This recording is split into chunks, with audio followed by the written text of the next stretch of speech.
Welcome, ma'am.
நமஸ்காரம் சுவாமிஜி.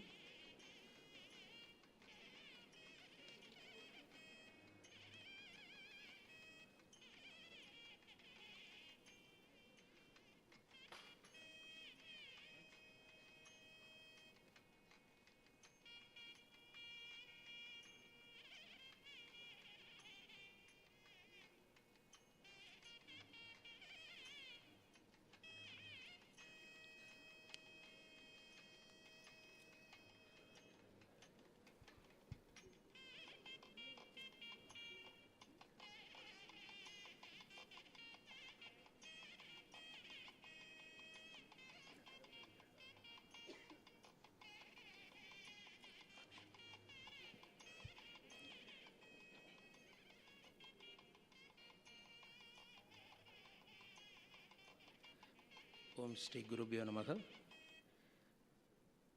அன்பிற்கினிய சான்றோர் பெருமக்களே, அன்பில் சிறந்த முதலாம் ஆண்டு மாணவ செல்வங்களே, இன்றைய தினம் சிறப்பு விருந்தினர் டாக்டர் சித்ரா மாதவன் அவர்களுடைய நிகழ்ச்சிக்கு முன்பாக ஒரு அழகான புஸ்தக வெளியீட்டு விழா, தயா அஞ்சலி புக் ரிலீஸ் ஃபங்க்ஷன் நடைபெற இருக்கிறது. அதற்கு நம்முடைய சான்றோர் பெருமக்களை அன்போடு இருகரம் கூப்பி மேடைக்கு அழைக்கின்றோம். திருவிளக்கினை ஏற்றி வைப்பதற்காக பூஜ்ய ஸ்ரீ சுவாமிஜி சாக்ஷாத்கிருதானந்தஜி அவர்களையும், சேர்பர்சன் மற்றும் managing trustee Shrimati Sheela Balaji madam அவர்களையும், Brahmashri correspondent sir MG Srinivasan sir அவர்களையும், அன்பிற்கினிய போற்றுதலுக்குரிய ஸ்ரீ ஜி தர்மராஜன் சார் அவர்களையும், நம்முடைய வனிதா மேடம் துணை முதல்வர் அவர்கள் மேடைக்கு அழைத்து வருவார்கள். ஸ்ரீமதி சாந்தி ரங்கநாதன் மேடம் அவர்களையும் அன்போடு மேடைக்கு அழைக்கின்றோம்.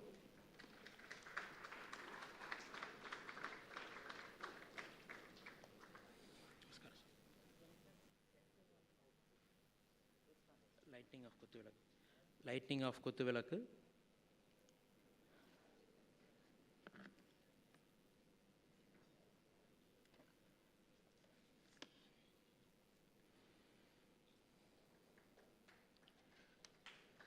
இல்லக விளக்கது இருள் கெடுப்பது, சொல்லக விளக்கது சோதி உள்ளது, பல்லக விளக்கது பலரும் காண்பது, நல்லக விளக்கது நமச்சிவாயவே. போற்றுதலுக்குரிய சேர்பர்சன் மேடம் அவர்கள் திருவிளக்கினை ஏற்றி வைக்கின்றார்கள். எல்லா விளக்கும் விளக்கல்ல, சான்றோருக்கு பொய்யா விளக்கே விளக்கு என்ற வாக்கிற்கிணங்க திருவிளக்கு ஏற்றி பூஜ்ய ஸ்ரீ சுவாமிஜிக்கு மலரஞ்சலி செலுத்துகின்றார்கள். போற்றுதலுக்குரிய சுவாமிஜியின் பூர்வாசிரம சகோதரர் பிரம்மஸ்ரீ எம்ஜி சீனிவாசன் சார் அவர்கள் திருவிளக்கினை ஏற்றி வைக்கின்றார்கள்.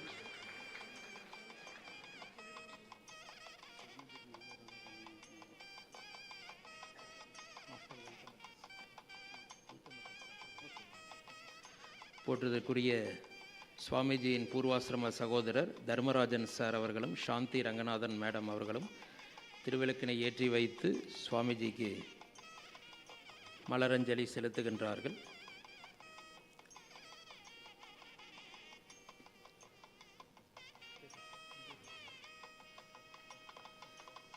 சான்றோர்களை அன்போடு அழைத்து மகிழ்கின்றோம்.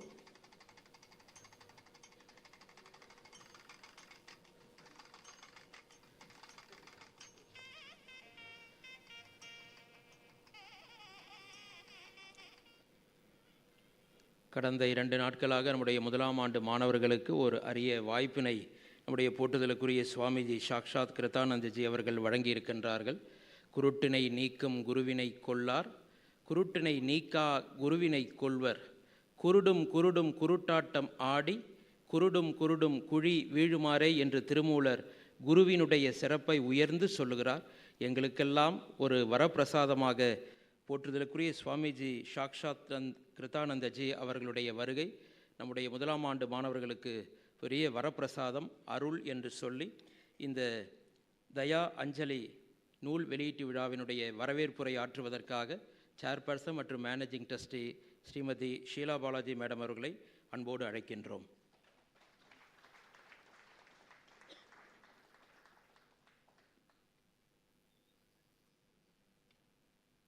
Respected guests who have come and supported us continuously all these years. A warm welcome again, second welcome to you, because today it is really, what shall I say, a kind of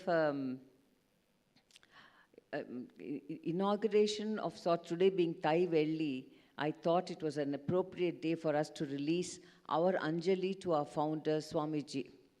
And this is a magazine. It is not a book. It's a magazine which we are proposing to bring once in 2 years, once in 2 months. I'm sorry for all this gaffe today. Once in 2 months. And this will contain all the events, seminars, conferences, sports, achievements of our students, what is happening in and around Manjakudi, is under the aegis of Swami Dayananda Educational Trust. So far, we haven't had a comprehensive sharing of or communicating the work that we do to people who have been supporting us. So people don't know, because we have not communicated with them, they do not know the extent of work which is going on at Manjakudi, the impact that we have in this region. People do not know, for example, when we first started this college, we had a lot of students from Manjakudi itself, because they had not continued after their school. Today, there are no students from Manjakudi proper, because they're all educated. And we have to search from other villages to bring them here to study. So this is the kind of a growth impact. I mean, and that is something tremendous. Of course, there are young students coming in, but among the older generation, we do not have people who have not passed through this. So this is a tremendous contribution because of Swamiji's vision. Similarly, many of our students, more than every year, 300 students get placed across, and I think for a rural, for an institute which is in a rural area. I don't call it a rural college, but a college which is in a rural area, that we are able to place them in a very, what shall I say, respectable companies and industry, like, in Infosys or ICICI and CUB, and even some of our TVS companies, then Wipro. So this is something our children could not ever hoped for 15 years ago. Today, they take it for granted that if they come into this college, they are going out with a placement. With a placement starting with 25 to 30,000 rupees a month, which is not laughable given our position here. Here, most of them are farmers or depending on farming and agriculture, and the farms are all very divided, small farms, and it is not easy. You can imagine the 30,000 which is assured every month is a great help to the family. So the economic status also improves. We also wanted to say that ever since SDET was established in 2001, through these 24 years, you will find that the micro-level economic progress is quite a lot. People have opened up small shops, stationery shops, small little units, all depending on the students who come here. As you know, every day, including our TTN school, our Vidyalaya and our college, about 5,000 students empty into Manjakudi, which has a population of just 2,000. So that is definitely, when lots of people come, then it churns up the activities in this region. Now, all of this, how do we communicate? How do we let our people to help us, sponsor us, support us, how do we tell them? இவ்வளோலாம் இங்கே நடந்துட்டுருக்குன்னு அவளுக்கு எப்படி போய் சேரும்? ஒவ்வொருத்தராக phone பண்ணி நம்ம பேச முடியுமா? வாட்ஸ்அப் அனுப்ப முடியுமா? முடியாது இல்லையா? ஸோ திஸ் மேகசின் மூலியமாக நம்ம சுவாமிஜியோட எல்லா ஆஷ்ரம் டிசைபிள்ஸ் கிட்ட நம்ம இதெல்லாம் சுவாமிஜியோட ஜென்ம பூமியில் இதெல்லாம் நடக்கிறதுன்னு அவளுக்கு தெரியறதுக்கு இதுதான் ஒரு வழி. Which other than the net and website, this is one way. Because நம்ம வெப்பில் பார்த்தா கூட மேகசீனை கையில் பெரட்டி பார்த்து, you hold that paper in your hands and see the pictures and read the comments from students and teachers and other beneficiaries, it has a different impact. Okay, and on this occasion, I am very, very grateful to Swami Sakshatkrtananda ji, who despite all his busy schedule, that இவர் அவ்வளோ தூரம் வந்து நம்மளோட 3-4 days இங்கே இருக்காருன்னா, it's a பெரிய விஷயம். அவர் is almost every second day he's traveling, every second day he's holding some seminar or the other, meeting this one or the other. He has left all that to come here. It is not easy. And I really, really thank him for this honor that he has given to Manjakudi and to all of us. Then Sri MGS and Sri Dharmarajan need no introduction. Srimati Shanti ji doesn't require any introduction, having been in Manjakudi from 80 onwards, I think, or 85 onwards. She's been here doing so many different various fields, especially in the field of de-addiction. She started this whole de-addiction campaign here in which was known as the Manjakudi experiment, even in the UN, for which, of course, she has got her Padma Shri for the work that she has done to help all the people. She's a person who doesn't talk about whatever she has achieved, but she has achieved such a lot. She has brought light into families which were otherwise dark because of alcohol. And I think that alone is a singular contribution. It again thanks to Swamiji's inspiration, and this is what the village has benefited out of it. So on this occasion, I request Sri Swami Sakshatkrtananda ji to release this magazine called Daya Anjali, meaning an offering to Daya meaning to Swamiji, our founder. அன்பிற்கினிய முதலாம் ஆண்டு மாணவ செல்வங்களே, இப்பொழுது நூல் வெளியீட்டு விழா இனிதே துவங்குகின்றது. போற்றுதலுக்குரிய சுவாமிஜி சாக்ஷாத்கிருதானந்தஜி அவர்களுடைய பொற்கரத்தினால் முதல் பிரதியை வெளியிடுகின்றார்கள். மேடம் அவர்கள் தலைமையிலே MG Srinivasan sir Brahmasri correspondent sir அவர்கள் பெற்றுக்கொள்கின்றார்கள்.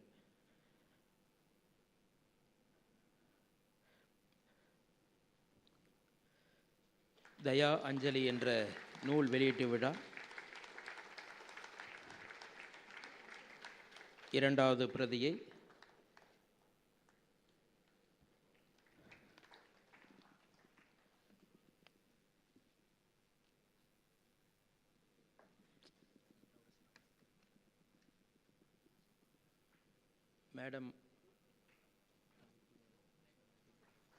மேடம் அவர்கள் பெற்றுக்கொள்கின்றார்கள்.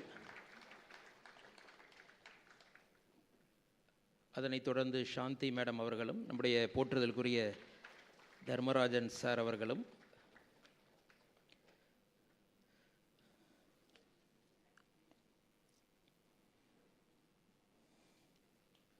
நூலினை பெற்று மகிழ்கின்றார்கள்.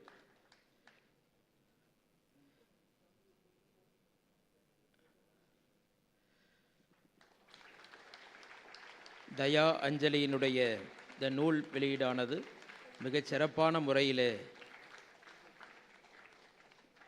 நடைபெற்றிருக்கிறது. சான்றோர்களை அமரும்படி அன்புடன் அழைக்கின்றோம்.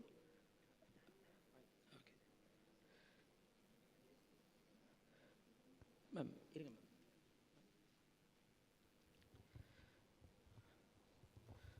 அன்பிற்கினிய சான்றோர்களே, இப்பொழுது நம்முடைய தயா அஞ்சலி நூல் வெளியீட்டு விழாவினை தொடர்ந்து போற்றுதலுக்குரிய சுவாமிஜி அவர்கள் ஆசியுரை வழங்குகின்றார்கள். அதற்கு முன்பாக எங்களுடைய சேர்பர்சன் மற்றும் managing trustee Shrimati Sheela Balaji madam அவர்கள் மலர் மாலை அணிவித்து சிறப்பு செய்கின்றார்கள்.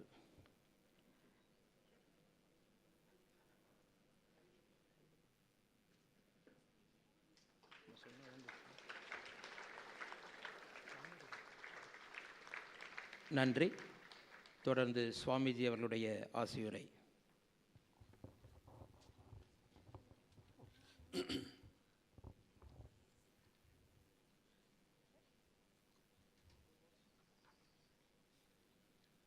I will read the message I sent on the occasion of the release of this magazine. With blessings, I am very happy to know the launch of this new magazine, Daya Anjali, highlighting all the projects undertaken in the birthplace of Pujya Swamiji. It is said in the Shastra that Janani Janmabhumischa Swargadapi Gariyasi. Janani, the mother, Janmabhumi, the birthplace, these are Swargad api Gariyasi. They are greater than Swarga. The Guru's Janmabhumi is Janmabhumi of all disciples also. We chant Tvameva Mata cha Pita Tvameva. Guru is both the parents for disciples. So we are all immensely happy with the various projects that have already been completed in Swamiji's birthplace of Manjakudi and the projects that are in the pipeline. What Manjakudi is today cannot be separated from the one person who made it all possible, herself coming from outside, and that is Sheila Balaji. I pray for her long, healthy life. This magazine is a blessing to all the disciples and devotees to come to know about them, feel grateful, and identify with the projects and be a part of this glorious grand yajna. My Purna Ashirvadams for the successful release of the Daya Anjali and continued publication of successive issues. Om.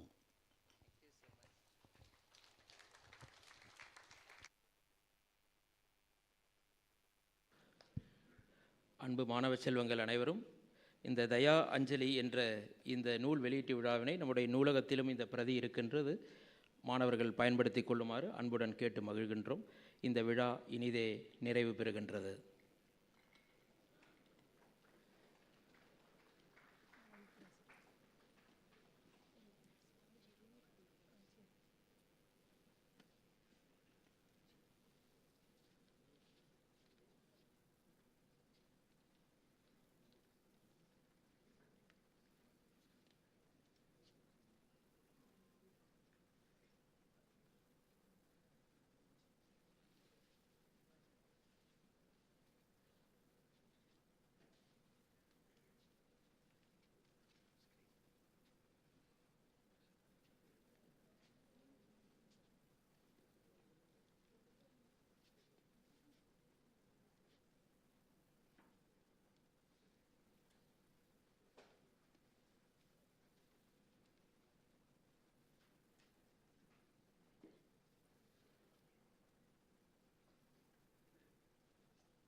Let the curtains rise.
Om Shri Gurubhyo Namaha. Dr. Chitra Madhavan is a much familiar name to SDET campus Manjakudi for more than a decade. The second day of the 19th convention saw her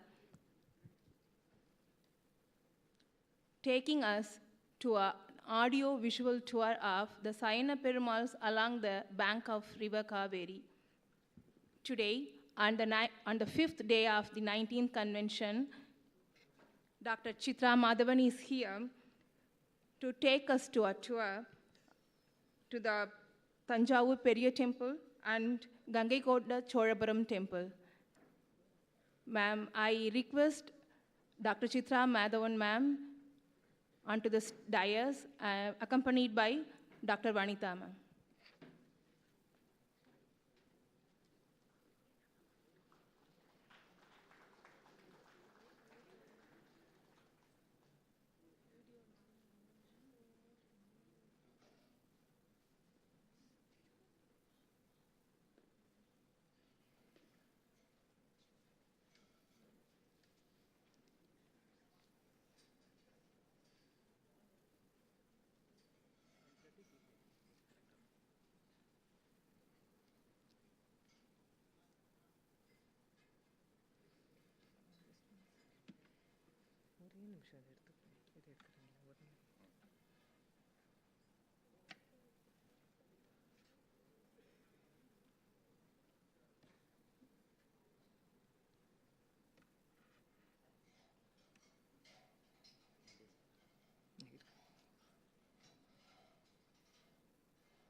Namaste. At the outset, I would like to say how delighted I am to be back here in Manjakudi after 2 days. And my very grateful thanks to all the organizers, especially Mrs. Sheila Balaji for inviting me here this evening. And it's an honor to be standing before you and talking, Swamiji. So the subject of today's lecture is the Chola dynasty, with a focus on the Tanjavur and the Gangaikonda Cholapuram temples. Generally, we speak of Rajaraja Chola and Rajendra Chola. These two names are very well known to all of you. Basically, this lecture is for all you students who belong to this Kaveri area, to this Chola Nadu. How blessed you must be to be born here and living in this place. We are all from very far away. So, first of all, I would like you to know about this person, Professor K. Neelakanta Shastri, and that is his date, 1892 to 1975.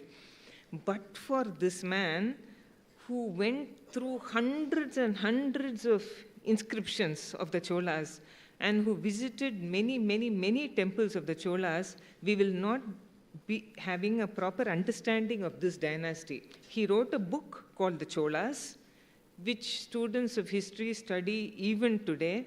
It is the best book ever written on the Cholas till today. I don't think there will ever be a book better than this ever written, I think. So we have to give our salutations to him. And then to another person who is as well known as Professor K. Neelakanta Shastri, or even better known as Sri Kalki Krishnamurti, who wrote a book called The Ponniyin Selvan, which talks about the Cholas, especially Rajaraja Chola, before he became the king. I also want to tell you about another person, he was Sri Venkayya, who again went through hundreds and hundreds and hundreds of inscriptions. And it is because of all these very great scholars and these hardworking writers that today I am able to stand before you and tell you something about Chola history. But for these great scholars, people like me would know nothing about the Cholas. So I want to start from the time of the Sangam age. Today, when we think of the Cholas, we think of Tanjavur, Tanjavur, Tanjavur. We have to think a little before Tanjavur and a little after Tanjavur when we come to the Cholas. So in the history of Tamil Nadu, the earliest known age is called the Sangam age, which extends from 3rd century BCE down to the 3rd century CE. For approximately 600 years, we call this very glorious era in the history of Tamil Nadu as the Sangam age. And that is when 3 dynasties, the Cholas, the Pandyas, and the Cheras were ruling. The Cholas were ruling from a place called Urayur, the Pandyas ruling from a place called Madurai, and the Cheras, though the map here puts the Cheras here, that is also correct, but their capital was Karuvur or Karur, actually over here. So look at how close the 3 capitals were, Urayur, Madurai, and Karur, very, very close to each other. So these were not major empires at that time. பெரிய பெரிய சாம்ராஜ்யம் கிடையாது அந்த காலத்தில். They were small kingdoms. This is how the map actually looks. அந்த சமயத்தில், at the same time in North India, there was a very famous emperor called Ashoka. I think you've all heard the name of Ashoka. What our history textbooks do not tell us when they teach us about Ashoka is that when Ashoka was ruling, this was his empire. Almost entire India, including today's Pakistan, including today's Afghanistan, the places he did not conquer were today's Tamil Nadu and Kerala. This map is very authentic. He didn't conquer. But Ashoka knew about the existence of the Cheras and the Cholas and the Pandyas who were ruling here when he was ruling over almost entire India and today's Pakistan and Afghanistan. All that was part of Bharatavarsha. We must remember that also. How do we know that Ashoka knew about the Cheras and the Cholas and the Pandyas who were in this part of the country? It's because of his inscriptions. I'm not showing you that exact inscription that speaks of the Cheras and the Cholas and the Pandyas because I don't have it. But Ashoka's inscriptions were generally written on pillars like this. Just very quickly, I know I'm deviating from the subject just a little. I'll come back to the Cholas. I want you to understand the connection between North India and South India when the Cholas were ruling in the Sangam age. You all know this. This is the emblem of the Republic of India. This was made in the Ashokan times. It was and it is in a place called Sarnath, which is very close to Kashi. I also want you to know that what we see like this today was actually like this once upon a time. There was a huge chakra on top of the 4 lions, but what happened was the pillar on which this sculpture was unfortunately broke. And so this sculpture fell from a height onto the ground, and that's when the big chakra that was there also broke. So this is how it was when it landed on the ground. Everything else was, nothing else was broken, but that big chakra on top got broken. Now the reason I'm showing all this to you is because that pillar in Sarnath it is still there in that broken condition in Sarnath today. It has this script on it. Controversy about whether the Brahmi script in Tamil Nadu is older or the Brahmi script of Ashoka is older. I won't get into it now. Let's not be concerned about that. I just want to tell you, this is called Tamil Brahmi, that is called Ashokan Brahmi, and they are very, very similar to each other. Now, getting into Chola history, there is this sculpture on a temple in Trichy today. Most of you know where Tiruchirappalli is, not too far from Manchakudi.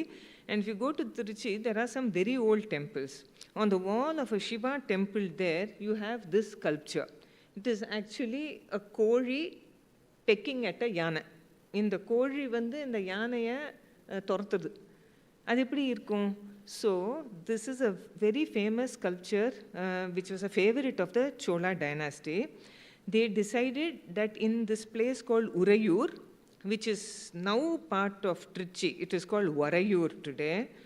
The ancient name was Urayur, and Urayur was the capital, first capital of the Cholas. They ruled from Urayur for a very, very long time. And they chose Urayur because they saw that one Kori was actually defeating an elephant. It was making an elephant run. And so they decided that they would make this their capital. And the Mari were strong. And the Urayurukku Korin innoru per undu. பழைய சங்க காலத்து இலக்கியத்துலலாம் உறையூருக்கு கோழின்னு பேர். இப்போ கூட சில பேர் அந்த கோழின்னு கூப்பிடுவாங்க. So this is where. And very close to Uraiyur, where the Kaveri runs, there is what is called the Grand Anaicut or the Kallanai. This was built by a king called Karikala Chola. This is a modern structure, but in this place was a very ancient dam. It was built about 2000 years ago because Karikala Chola, this is a modern sculpture of Karikala Chola in Kallanai. Karikala Chola was one of the most intelligent kings. He knew that the waters of the Kaveri were just draining into the sea, into the ocean. And he said, we must keep the waters of the Kaveri for irrigating the agricultural fields. So he built a dam across the river Kaveri. இது நிறைய கல்வெட்டில் வரும். இந்த மாதிரி கரிகால சோழா பண்ண ஒரு பெரும் மாபெரும் சாதனை நம்ம இலக்கியத்துலலாம் இருக்குது. I'll just skip this. How do we actually get to know about the Cholas? ராஜராஜனை பற்றி தெரியும், ராஜேந்திரனை பற்றி, முன்னோர்களை பற்றி தெரியும். எப்படி தெரியும்? It is because of, these are called copper plate inscriptions. These are all actually sheets of copper. தமிழில் அது செப்பேடுன்னு சொல்லுவோம். இந்த செப்பேடில் இதை தூக்கவே முடியாது. அப்புறம் சொல்கிறேன் இது வெயிட் என்னன்னு. இந்த செப்பேடில் அத்தனை டீட்டெயில்ஸ் எழுதியிருக்காங்க. And each plate has a hole, and through each hole this copper ring goes, and this is the seal of the king. Idu or official document idu, okay? And this is the seal of the Cholas. I don't mind even if I skip some other things. I want you to know about this. Idu vandu நம்ம ஒரு maximum நம்ம ஒரு 10 rupee coin இருக்கு இல்லையா, அதை விட கொஞ்சம் பெருசாக இருக்கும், அவ்வளோதான். I want to show you what this has. சோலாவோட எம்ப்ளம் என்ன? அன்றைக்கி நீங்கள் சொன்னீங்களே என்கிட்ட, சோலாவோட எம்ப்ளம் டைகர், புலி. இதுதான் புலி. Though it doesn't look like a புலி, this is a tiger. In front of the tiger ரெண்டு மீன் இருக்கு. மீன் யாரோட எம்ப்ளம்? பாண்டியாஸோட எம்ப்ளம். பாண்டியாஸோட எம்ப்ளம் எதுக்காக அந்த புலிக்கு முன்னாடி வைக்கணும்? அப்படி புலி எப்படி அதை சாப்பிட போகிற மாதிரி? ஏன்னாக்க the Cholas had defeated the Pandyas. சோழர்கள் பாண்டியர்களை டிஃபீட் பண்ணிட்டாங்க. ஸோ அந்த ரெண்டு மீனும் இங்கே கீழே there is a காட்டு பன்னி. சம்ஸ்கிருத மொழியில் அதை வராகான்னு சொல்லுவோம். What is the Varaha doing here? Varaha வந்து சாளுக்கியா டைனாஸ்டியோட எம்ப்ளம். சாளுக்கியர்கள் வந்து கர்நாடகா மாநிலத்தில் ஆட்சி புரிந்தாங்க. So the tiger had defeated the Pandyas, the tiger had defeated the Chalukyas. What is this on top? This is an umbrella, சத்திரம். What are these two? சாமரம். சத்திரமும் சாமரமும் இருந்ததுன்னா அது ராயல்ட்டியை குறிக்கும், கிங்ஸை குறிக்கும். ஸோ அது சோலாஸ் இவ்வளவு கிரேட் கிங்ஸ்ன்னு காட்டுறதுக்கு இங்கே சத்திரம் சாமரம். இந்த பக்கமும் இருக்கிறது அங்கே இருக்கிற குத்து விளக்கு. or Kuttuvelakku is lit on auspicious occasions like this morning. And then the Cholas were a dynasty that did a lot of good things for the people. So the two Kuttuvelakkas are there. This is a flag. This is also a flag. So the flag shows the royalty of the Cholas. This is like a chair. This is a simhasana. This is the throne of the Cholas. This is a drum called the beri. Drum and the Chola Raja Varche, Raja Marthanda, Raja Gambira, Rajaraja Chola, Parak, and the drum. And then you have a lotus. The lotus always symbolizes prosperity. The lotus is a very, very auspicious symbol, and this is the lotus. இது சுத்தி ஒரு எழுத்து இருக்கு. இது சம்ஸ்கிருத மொழி இருக்கு. ஏதத் ராஜேந்திர சோழஸ்ய சாசனம். இது ராஜேந்திர சோழன் வந்து கொடுத்த செப்பேடு. அதனால his name is also over there. Okay? So this is called the Thiruvalangadu copper plate inscription because it was found in a place called Thiruvalangadu. It belongs to the 11th century. So ninga paakradhu, it's almost 1000 years old. It has 31 copper sheets and it weighs 92 kg. Nammalaala thooka mudiyuma adha? Oh, this one. It looks so small in this picture. It weighs 92 kg. Okay? And then I'm showing you one more. One more copper plate inscription is called the Karandai Tamil Sangam plates. It also belongs to the reign of Rajendra Chola. This is even bigger, 57 copper plates, and it weighs 111 kg. It's like this. It's huge. In the Cheppedu ellame half Sanskritam, half Tamil. The first part will be in Sanskritam, the second part will be in Tamil. Adu or marabu. Let's not get into it.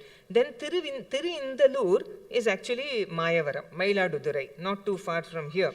There also a copper plate inscription was found in the reign of Rajendra Chola II. This is 85 copper sheets and weighs 150 kg. This is how big it is. இது எல்லாமே இப்போ மெட்ராஸ் மியூசியமில் இருக்குது, சென்னையில் இருக்குது. It is with the help of these inscriptions that we are able to find out about the Cholas. இதெல்லாம் வந்து கல்வெட்டு உங்களுக்கு தெரியும். இந்த பக்கத்தில் சோழ நாட்டில் எந்த கோவிலுக்கு போனாலும் இந்த மாதிரி கல்வெட்டு இருக்கும். And I also want to tell you, இந்த இன்ஸ்கிரிப்ஷன்ஸ் எல்லாம் எப்படி படிக்கிறாங்க அப்படின்னு ஒரு சிலவங்களுக்கு ஆர்வம் இருக்கலாம். This is a very, very experienced scholar. நடு மத்தியானத்தில் உட்காந்துருக்கார். You can see his shadow over here, right down below. And he is making somebody do something on the wall. I'll show you what he is doing. So, இந்த வாலில் ஒரு கல்வெட்டு இருக்குது, நீளமாக ஒரு கல்வெட்டு இருக்குது. அதுக்கு மேலே they have a special paper and they have put that paper on the inscription with the help of water. There is no glue, ஒன்றுமே இது கிடையாது, ஸ்டிக் பண்ணுறதுக்கு ஒன்றும் கிடையாது. With only water, he has stuck this thick paper on the wall, and on that paper, he has put some black ink. The ink is not on the wall, the ink is on the paper. So, if you put that ink on the paper, the imprint of that script will come out on the paper. And then when the paper dries, they will take it out, they will take it back to their office, and they will read these inscriptions. It's a very, very difficult thing, but once you start doing it, you will understand how interesting it is, and then at one point of time, all you will want to do is that. Ivara paranga, inga oru chinna kalvattu irukku. Just for that, that man is balancing on a ladder in the middle of a lake, and with this paper and with this ink, he is going to copy that small inscription. That small inscription, the சின்ன கல்வெட்டு ரொம்ப முக்கியமான கல்வெட்டாக கூட இருக்கலாம், நம்மளுக்கு தெரியாது. அதுக்காக அவர் இந்த மாதிரி ரிஸ்க் எடுக்கிறார். And then, these are Chola coins. These Cholas issued gold coins, they issued silver coins, they issued copper coins.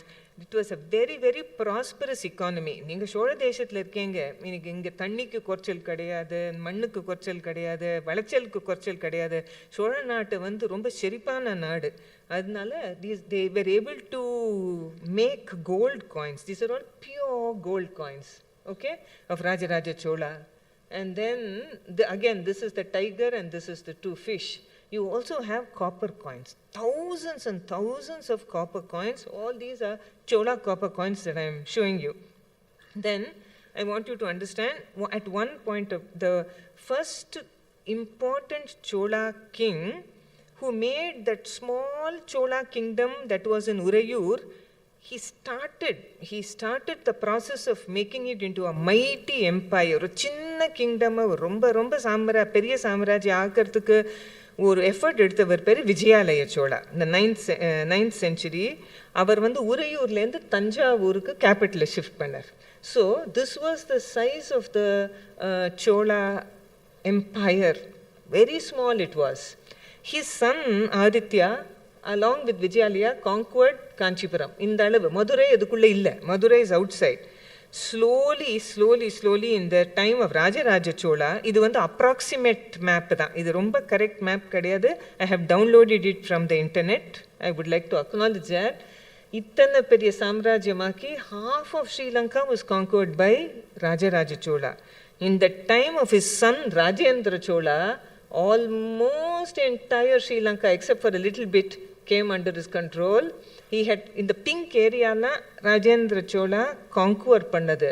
Kalinga, that is Orissa, Bangadesham, that is Bengal, idella conquer pannar. Idella pannara illyan theriyadu, but Indonesia and parts of Malaysia were definitely conquered by Rajendra Chola. எது ரொம்ப மேலே பறக்கிறதோ கொஞ்ச நாள் கழிச்சு கீழே வரும். So in the time of the successors of Rajendra Chola, slowly Sri Lanka started going away from the Cholas. The northern areas started going away from the Cholas. Sri Lanka completely went away from the Cholas. It became smaller and smaller, and in the 13th century, this was all that was left. Tanjavur சுற்றி தான் கடைசியில் rule பண்ணியிருந்தாங்க. And the Pandyas completely conquered the Cholas and took away the Chola Samrajyam. But from the 9th to the 13th centuries, the Cholas were a great power in the area தான். So the first ruler was Vijayalaya Chola. This is his date, approximately 850 to 871. And அவரோட lasting legacy, நார்த்தாமலைன்னு ஒரு சின்ன ஊர் இருக்குது புதுக்கோட்டையில். அங்கே ஒரு கோவில், மோஸ்ட்லி அவர் தான் கட்டின கோவில்னு, ஒரு சிவன் கோவில், ரொம்ப அழகான கோவில். உங்களுக்கெல்லாம் எப்போனா சான்ஸ் கிடச்சிருந்தா அங்கே போயிட்டு வாங்க. அவரோட பிள்ளை ஆதித்ய சோலா த ஃபர்ஸ்ட். இவரும் he was a very great king. His inscriptions tell us that he built temples along the river Kaveri. Many Shiva temples made out of stone along the river Kaveri, starting from Talakaveri. அங்கேருந்து ஆரம்பிச்சு அந்த காவேரி எங்கே start ஆகிறதோ அங்கேருந்து ஆரம்பிச்சு அவர் சிவனுக்கு கற்கோவில் கட்டி வச்சிருந்தார். That is Aditya Chola. There is something very interesting about the Cholas I want you to know. தொண்டமாநாடுன்னு ஒரு ஊர் இருக்குது. சென்னையிலேருந்து திருப்பதி போகிற வழியில் காளஹஸ்தின்னு ஒரு, it's a very famous pilgrimage spot. Next to Kalahasti, near Kalahasti, is a place called Tondamanadu. Aditya Chola fought many wars. Inga poi sanda pottar, anga poi sanda pottar. Kachila Tondamanadula da avar irandu ponar. The Chola kings, just like Pallava kings, Pandya kings, etc., when they died, they were buried, and a Shivalinga was put on the spot where they were buried. In the Chola times, what they did was, they made these into very grand temples. So this temple today, even today, it's called Aditeshwaram, because this Shiva temple is actually built in the place where Aditya Chola was buried. Okay, so this is a famous Shiva temple. இந்த மாதிரி ராஜாவை புதைச்சி வச்சு அது மேலே ஒரு சிவலிங்கத்தை பூஜை பண்ணுற கோவில்கள் பேர் பள்ளிப்படைன்னு பேர். இந்த மாதிரி நிறைய பள்ளிப்படை நிறைய உண்டு. So this is Adityeswaram. Then we come to the reign of Aditya's son Parantaka Chola the first. He was a very great king.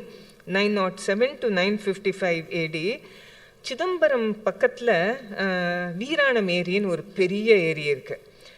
That in fact supplies water to so many villages and even to the city of Chennai. இது ஒரு சமுத்திரம், அது looks like a கடல். You can't see the end of it. It's such a big area. It is not a natural lake. It is a man-made lake. And there is a story behind this, and I must tell you, இது கல்வெட்டில் எங்கேயுமே பதிச்சு வைக்கலை, இதை பற்றி ஒரு புக்கும் இல்லை, பட் இது ஒரு கதை. வழி வழியாக வந்திருக்கு. So Parantaka had a son, he had 3 sons. The first son was called Rajaditya. He was a very brave young man and he was made the Yuvaraja. அவன் தான் கோமகன். When Parantaka was ruling, there was another very, very powerful dynasty in the Karnataka, Maharashtra area. They were called the Rashtrakutas. And the Rashtrakutas wanted to defeat the Cholas. So Parantaka heard that the Rashtrakutas were coming with a very big army towards the Cholas, and he sent his prince, Rajaditya. He said, go fight with the Rashtrakutas and defeat them. So Rajaditya ஒரு பெரிய army எடுத்துன்னு போறார். He camps near Chidambaram. He waits and waits for several months, but the Rashtrakutas did not come. But all the soldiers were becoming very, very restless. They had no war, nothing to do. So what to do? He said, you dig a lake. He told the soldiers to dig a lake. And they dug and they dug and they dug, and so much time was there. They made it a very, very, very big lake, long and broad and very, very deep. And Rajaditya did a very nice thing. He, Eri, you know, is a lake or a tank. He called it Veera Narayana Eri. ஏன்னா அவள் அப்பா பராந்தக சோழாக்கு இன்னொரு பேர் வந்து வீரநாராயணா. So அவள் அப்பா பேரில் இந்த ஏரியை டெடிகேட் பண்ணிட்டாரு. அப்புறம் த Rashtrakutas game. Rajaditya fought against them. Unfortunately, Rajaditya was killed. A young man, he was killed in the war. அவருக்கு ஒரு பேர் உண்டு, யானை மேல் துஞ்சிய தேவர். தேவர்னா God, தேவர்னா கிங் ஆல்சோ. யானை மேலே சண்டை போட்டு அவர் இறந்தாரா. ஸோ யானை மேல் துஞ்சிய தேவர்.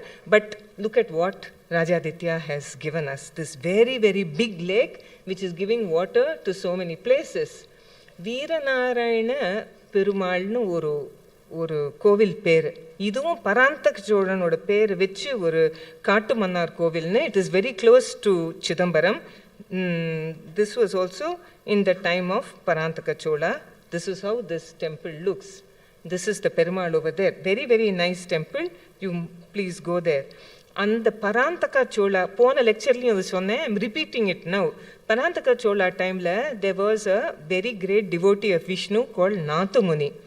அவர் தான் இந்த ஆழ்வார்களோட பாசுரம் எல்லாத்தையும் எப்போ ஒரு தொலைஞ்சு போன நிலைமையில எல்லாத்தையும் திருப்பி கொண்டு வந்து he set that all the Tamil verses of the Alvars, 4000 திவ்ய பிரபந்தம்னு அதுக்கு பேர் வந்தது. he set them to music, he set them to dance. இந்த பிக்சரையும் நான் போன வாட்டி காமிச்சேன் உங்களுக்கு. இவங்க பேரெல்லாம் அரையர். They know the verses, the pasurams of the Alvars. They know music, a little bit of dance, and the Arayars are there only in a few temples today, in Srirangam, in Alvar Tirunagari, and in Sriviliputtur. அவங்க இந்த நாதமுனிகள் பண்ண tradition 10th centuryல இன்னி மட்டும் இருக்கு. But for Nathamuni, we would not have had the pasurams of the Alvars with us, and we would not have had the tradition of the Arayar Seva with us. And all this happened in the time of Parantaka Chola. Not very far from Manchagudi, on the route from Kumbakonam to Tanjavur, there is a lovely temple. யாருமே அங்கே போகிறதில்ல, ஏன்னு தெரில. இது பசுபதி கோவில் பக்கத்தில் ஒரு சின்ன ஊர். This has a beautiful ancient Chola temple. இதுவும் பராந்தக சோழர் காலத்தில் தான். Brahmapurishwara temple in the village of Pullamangai. It's not too far from Manjagudi. இங்கே கோவில் சின்னதாக இருக்கேன்னு பார்க்காதீங்க. அங்கே இருக்கிற sculptures are amazing. If you go to Tanjavur, if you go to Gangaikonda Cholapuram, you'll see big sculptures, very beautiful sculptures. If you go to Pullamangai, it's a small temple, you will see sculptures like this. This will exactly be the size of your ball pen. ஒரு பால் பெனை ஹாரிசான்டலில் வச்சு உங்கள் ball pen நீங்கள் எழுதுகிற பேனாவை வெர்டிக்கலில் வச்சா அது இதை விட கொஞ்சம் பெருசு, இதை விட கொஞ்சம் ப்ராட், அவ்வளோதான். அதுதான் இந்த சைஸ் ஆஃப் த ஸ்கல்ப்சர். இந்த ஜூம் பண்ணி காட்டுறேன், அதனால பெருசாக தெரியுது. அவ்வளோண்டு ஸ்பேஸ்க்குள்ளே கருங்கல்ல 10ஆம் நூற்றாண்டில் இவங்க எவ்வளோ பேர் இருக்காங்க நீங்கள் எண்ணலாம். 1 2 3 4 5 people, 6 7 8 9 10 people, 3 elephants, 1 horse. பர்ஃபெக்டாக ஸ்கல்ப் பண்ணியிருக்காங்க. 1000 வருஷம். I think I am calculated correctly. So இது இவ்வளவு இருக்குது. இதுவும் இருக்குது. This is Rama in the forest. I'm just showing you one or two, but if you go to the temple, you will see dozens of sculptures of this size. Can you imagine the kind of skill a person needs to make something like this in granite? This is amazing. அப்புறம் அந்த ராஜாதித்யா சீக்கிரமே சின்ன வயசுலேயே போயிட்டதுனால his younger brother Gandaraditya comes to the throne. He ruled only for some 7 or 8 years. Gandaraditya ஒரு ஆன்மீகத்திலேயே லயிச்சு போனவர். So I'm just showing you this. This is first king Vijayalaya, Aditya, Parantaka Chola. This Rajaditya died. So Gandaraditya came to the throne. இது ஒரு history class மாதிரி ஆக்க நான் விரும்பலை, இருந்தாலும் கொஞ்சம் இந்த சோழ வரலாறை புரிஞ்சுக்கிறதுக்கு இது கொஞ்சம் ஹெல்ப் ஆகும் உங்களுக்கு. Gandaraditya's, he ruled only for 7 years. Note this, 950 to 957. உங்களுக்கு புரியறதோ இல்லையோ நான் சொல்லிடுறேன். இது இந்த சோழா டைட்டில் ஹிஸ்ட்ரியில் ஒரு சின்ன குழப்பம் நடந்தது. இந்த Gandaraditya காலமாகும்போது அவருக்கு ஒரு சின்ன குழந்தை, மதுராந்தக உத்தம சோழான்னு பேர். அவன் சின்ன குழந்தை, அந்த டைட்டில் அவரை கிங் ஆக்க முடியல. So Gandaraditya's younger brother Arinjaya came to the throne. Okay, இந்த குழந்தைய கிங் ஆக்க முடியாததுனால Gandaradityaவோட தம்பி அரிஞ்சயா ராஜாவானார். ஆனால் அரிஞ்சயா, இந்த டேட்டை பாருங்க, 956 to 957, ஒரே ஒரு வருஷம்தான் அவர் கிங்காக இருந்தார். அவர் இறந்த பிறகு இந்த குழந்தை இன்னமும் சின்ன குழந்தை தான். ஸோ இதை திருப்பியும் இது த்ரோனில் போட முடியாது. So Arinjaya's son comes to the throne. Okay, now பெரிய கொஸ்டின் மார்க் சோழா ஹிஸ்ட்ரியில் என்னன்னா, இவர் காலமானப்புறம் இவரோட பிள்ளை வரணுமா இல்லை இந்த மதுராந்தக உத்தம சோழா வரணுமா? If you understand what I am saying, you can ask me questions at the end. Till today, this is a huge controversy. Gandaraditya போயிட்டாரு, அந்த டைட்டில் அவர் பிள்ளை சின்ன குழந்தை. ஓகே, அதனால அவரோட தம்பி ராஜ்யத்துக்கு வந்தார். தம்பி ஒரே வருஷத்தில் போயிட்டாரு, அதனால தம்பியோட பிள்ளை வந்தார். இந்த தம்பியோட பிள்ளை 973 காலமானப்புறம் இந்த பையன் மதுராந்தகம் வரணுமா இல்லை இவரோட பிள்ளை வரணுமா? Big question mark. You solve it. So Arinjaya died in 1 year, and then Arinjaya's son Sundara Chola, that is Rajaraja appa, becomes the king. He ruled very beautifully, but it was not something very great. So nothing much about him. Then on the Sundara Chola, I'll just go to the map. Sundara Chola ponappuram, this man comes to the throne. இவரோட பிள்ளை வராரு. Okay, 910. இவரும் ஒன்றும் ஒரு great இது இல்லை. ஆனால் கும்பகோணம் பக்கத்தில் கோனேரி ராஜபுரம்னு ஒரு ஊர் இருக்குது. that temple, Uma Maheshwara temple, is very famous for this Nataraja, which is the world's biggest Nataraja of the Chola times, of all time. It's one of the biggest Natarajas, and Shivagami. People who go to that Koneri Rajapuram temple definitely will see this Nataraja and Shivagami. It's very beautiful and they will worship him. But not many people will see this sculpture. This is actually Gandaraditya worshipping a Shivalinga. And this temple, this sculpture was put there. அவரோட பேரே இருக்கு, கண்டராதித்யனோட பேர் இங்கே எழுதி வச்சிருக்காங்க. இது உத்தம சோழா காலத்தில் தான் இது வந்தது. I just go back to this now. You need to see this. So after Gandaraditya died, Arinjaya came to the throne. Then Arinjaya's son came to the throne, and then this man's son comes to the throne. இவரது தான் actually சாம்ராஜ்யம், இவரோடது தான். இவ அப்பா காலமாகும்போது இவருக்கு இன்னும் கொஞ்சம் வயசு ஜாஸ்தியாக இருந்ததுன்னா இவர் தான் ராஜாவாயிருப்பார் கரெக்டாக. ஆனால் இது குழந்தையாக இருக்கிறதுனால கண்டராதித்யாவுக்கு அப்புறம் அரிஞ்சயாவுக்கு அப்புறம் சுந்தர சோழாக்கு அப்புறம் he comes to the throne. But இங்கே தான் இன்னொரு பாயிண்ட் வருது. இவருக்கு அப்புறம் இவரோட பிள்ளைக்கு சாம்ராஜ்யம் போகலை. மாபெரும் சாம்ராஜ்யம் உத்தம சோழாவோட பிள்ளைக்கு போகலை. சுந்தர சோழாவோட இன்னொரு பிள்ளை ராஜராஜ சோழா அருள்மொழிவர்மனுக்கு போகிறது. அது கரெக்டாக தப்பான்னு நீங்கள் சோழ நாட்டுக்காரா நீங்களே தீர்மானம் பண்ணிக்கோங்க, நான் வேற எங்கேயோ வரேன். So okay, so Rajaraja comes to the throne 985 to 1014, one of the greatest kings of all India. I don't understand why our history textbooks who talk of Ashoka and Chandragupta Maurya and Samudragupta and Harsha cannot give equal importance to an emperor who ruled almost over entire South India and Sri Lanka, and his greatest contribution till today is this wonderful temple that you see in Tanjavur. Today it is called the Brihadishwara temple. Brihadishwara, Periya Shivan Kovil. இதுக்கு தஞ்சை பெரிய கோவில்னு ஒரு பேர் உண்டு, அதுவும் உங்களுக்கெல்லாம் தெரியும். But the original name was Rajarajeshwaram because it was constructed in the reign of Rajaraja Chola. His name is very clearly part of that temple, Rajarajeshwaram. அந்த உள்ள இருக்கிற சாமிக்கு இன்னொரு பேர் எழுதி வச்சிருக்காங்க கல்வெட்டில். தட் இஸ் கால்ட் தக்ஷிண மேரு விட்டங்கர். என்ன, we don't understand what that is. It's very easy. மேருன்னு ஒரு மலை ஒன்று இருக்குது somewhere in the north. ஹிந்துஸுக்கு it is a very very sacred mountain, and that mountain is said to be pure gold, that Meru mountain somewhere. And Rajaraja Chola said that this temple, the deity will be Dakshina Meru Vitankar. Meru eppadi north la engiyo irukko, idu Dakshina Meru. Dakshina means south. This is the Meru of the south. Vitankar means tanka naka oli, axe. Vitankana ஒரு ஸ்வயம்பு லிங்கம் மாதிரி. That is ஆக்ஸால ஒரு இதால பண்ணாத லிங்கம், அது தானே உருவான லிங்கம் மாதிரி அவர் சொல்றார். தக்ஷிண மேரு விட்டங்கர். இப்போ Meru was a mountain that is golden in color. If this has to be Dakshina Meru, this also has to be gold. How can you call it Meru without it being gold? So Rajaraja decided to do one thing. He decided to put gold fully. He covered this entire thing with gold. And how do we know that?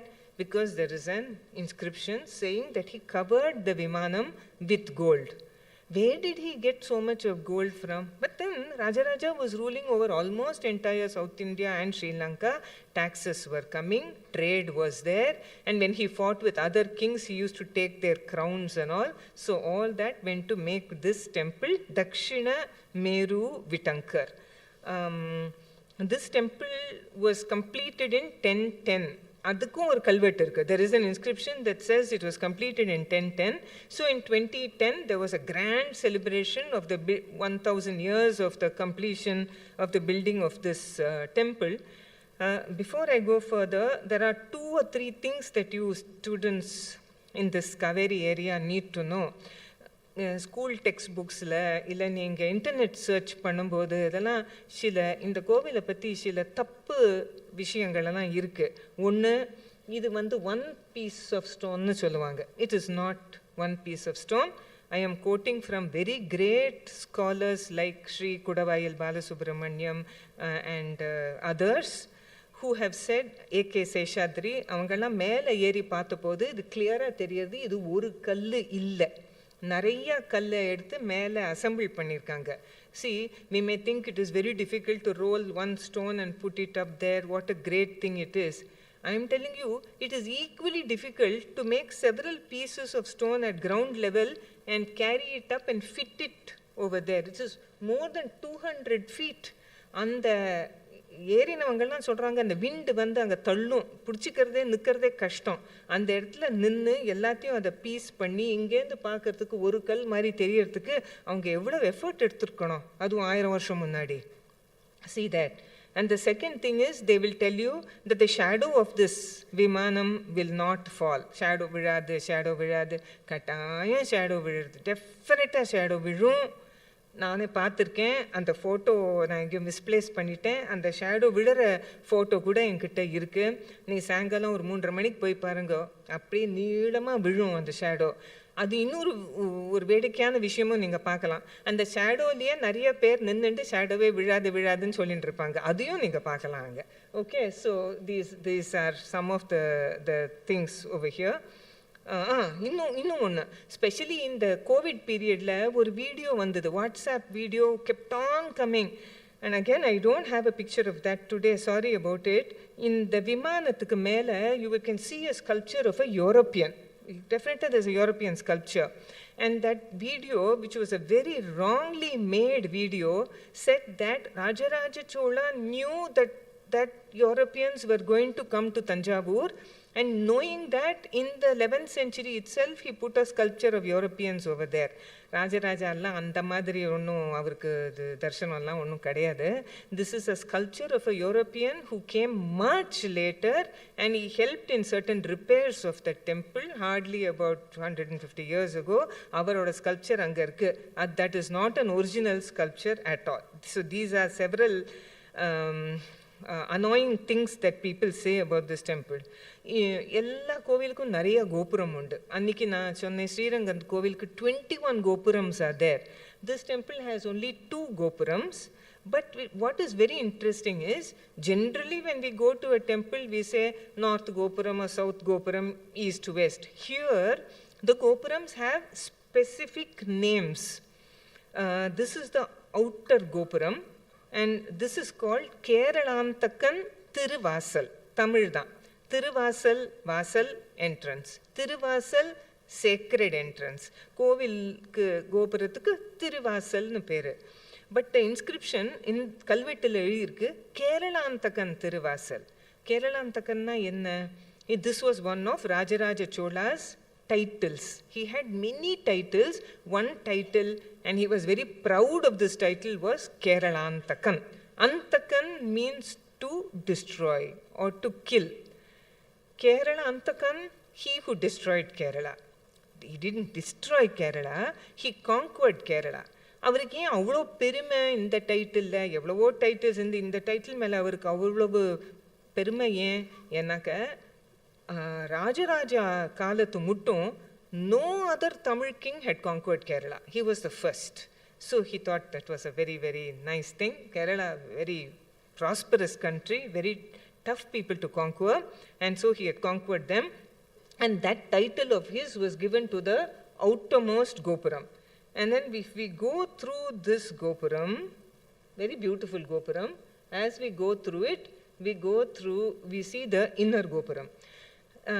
I am repeating, whenever we go, I repeat, when we go into a temple, we should not hurry.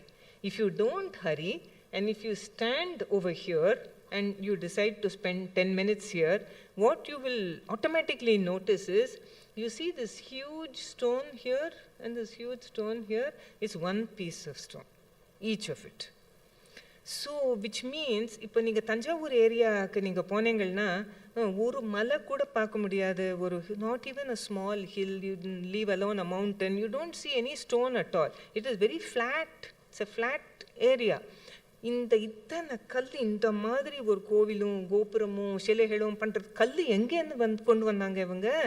From very far away, Trichy area, Pudukkottai area, இங்கெல்லாம் கொஞ்சம் rock இருக்குது. they have crossed so many kilometers, 40, 50, 60 kilometers. Each block of stone that was made, brought to this temple was brought with great effort. Not only the Tanjavur temple, so many other temples also. இது பெரிய கோவிலா இருக்கிறதுனால அந்த effort நல்லா தெரியுது. So you cross through this gopuram, you go to the next gopuram. This is called the he get the title. இப்போ நம்மளுக்கெல்லாம் ஒரு டைட்டில் எதான வேணும்னா யாரானா கொடுக்கணும். இங்கே ராஜாக்கெல்லாம் அப்படி இல்லை, அவங்களே எடுத்துக்கலாம். So one title was Keralanthakan, other title was Rajarajan. So he was very fond of both these titles. This is Rajarajan Tiruvasal. This is so big. நம்ம height, average height this is so big. And the Keralantakan Tiruvasal is even bigger. இந்த மாதிரி தெரியும் உங்களுக்கு. Like that. And before the Keralantakan Tiruvasal, even in front of the Keralantakan Tiruvasal, you have the small opening. எனக்கு தோன்றது இது எல்லாமே இருந்தால் கொஞ்சம் நல்லா இருந்திருக்குமோ, நல்ல வியூ கிடச்சிருக்கும் கோபுரத்துக்கு. But this was built in the time of the Marathas who ruled over Tanjavur. மராட்டியர்களும் இங்கே ரூல் பண்ணியிருக்காங்க. They did a lot of good things for Tamil Nadu, including the Tanjavur temple. So as we go into the temple, this is what we see. Gopuram is an entrance to the temple. Pona lecture liye sonne. Vimanam is where the god is in worship. God or goddess is in active worship.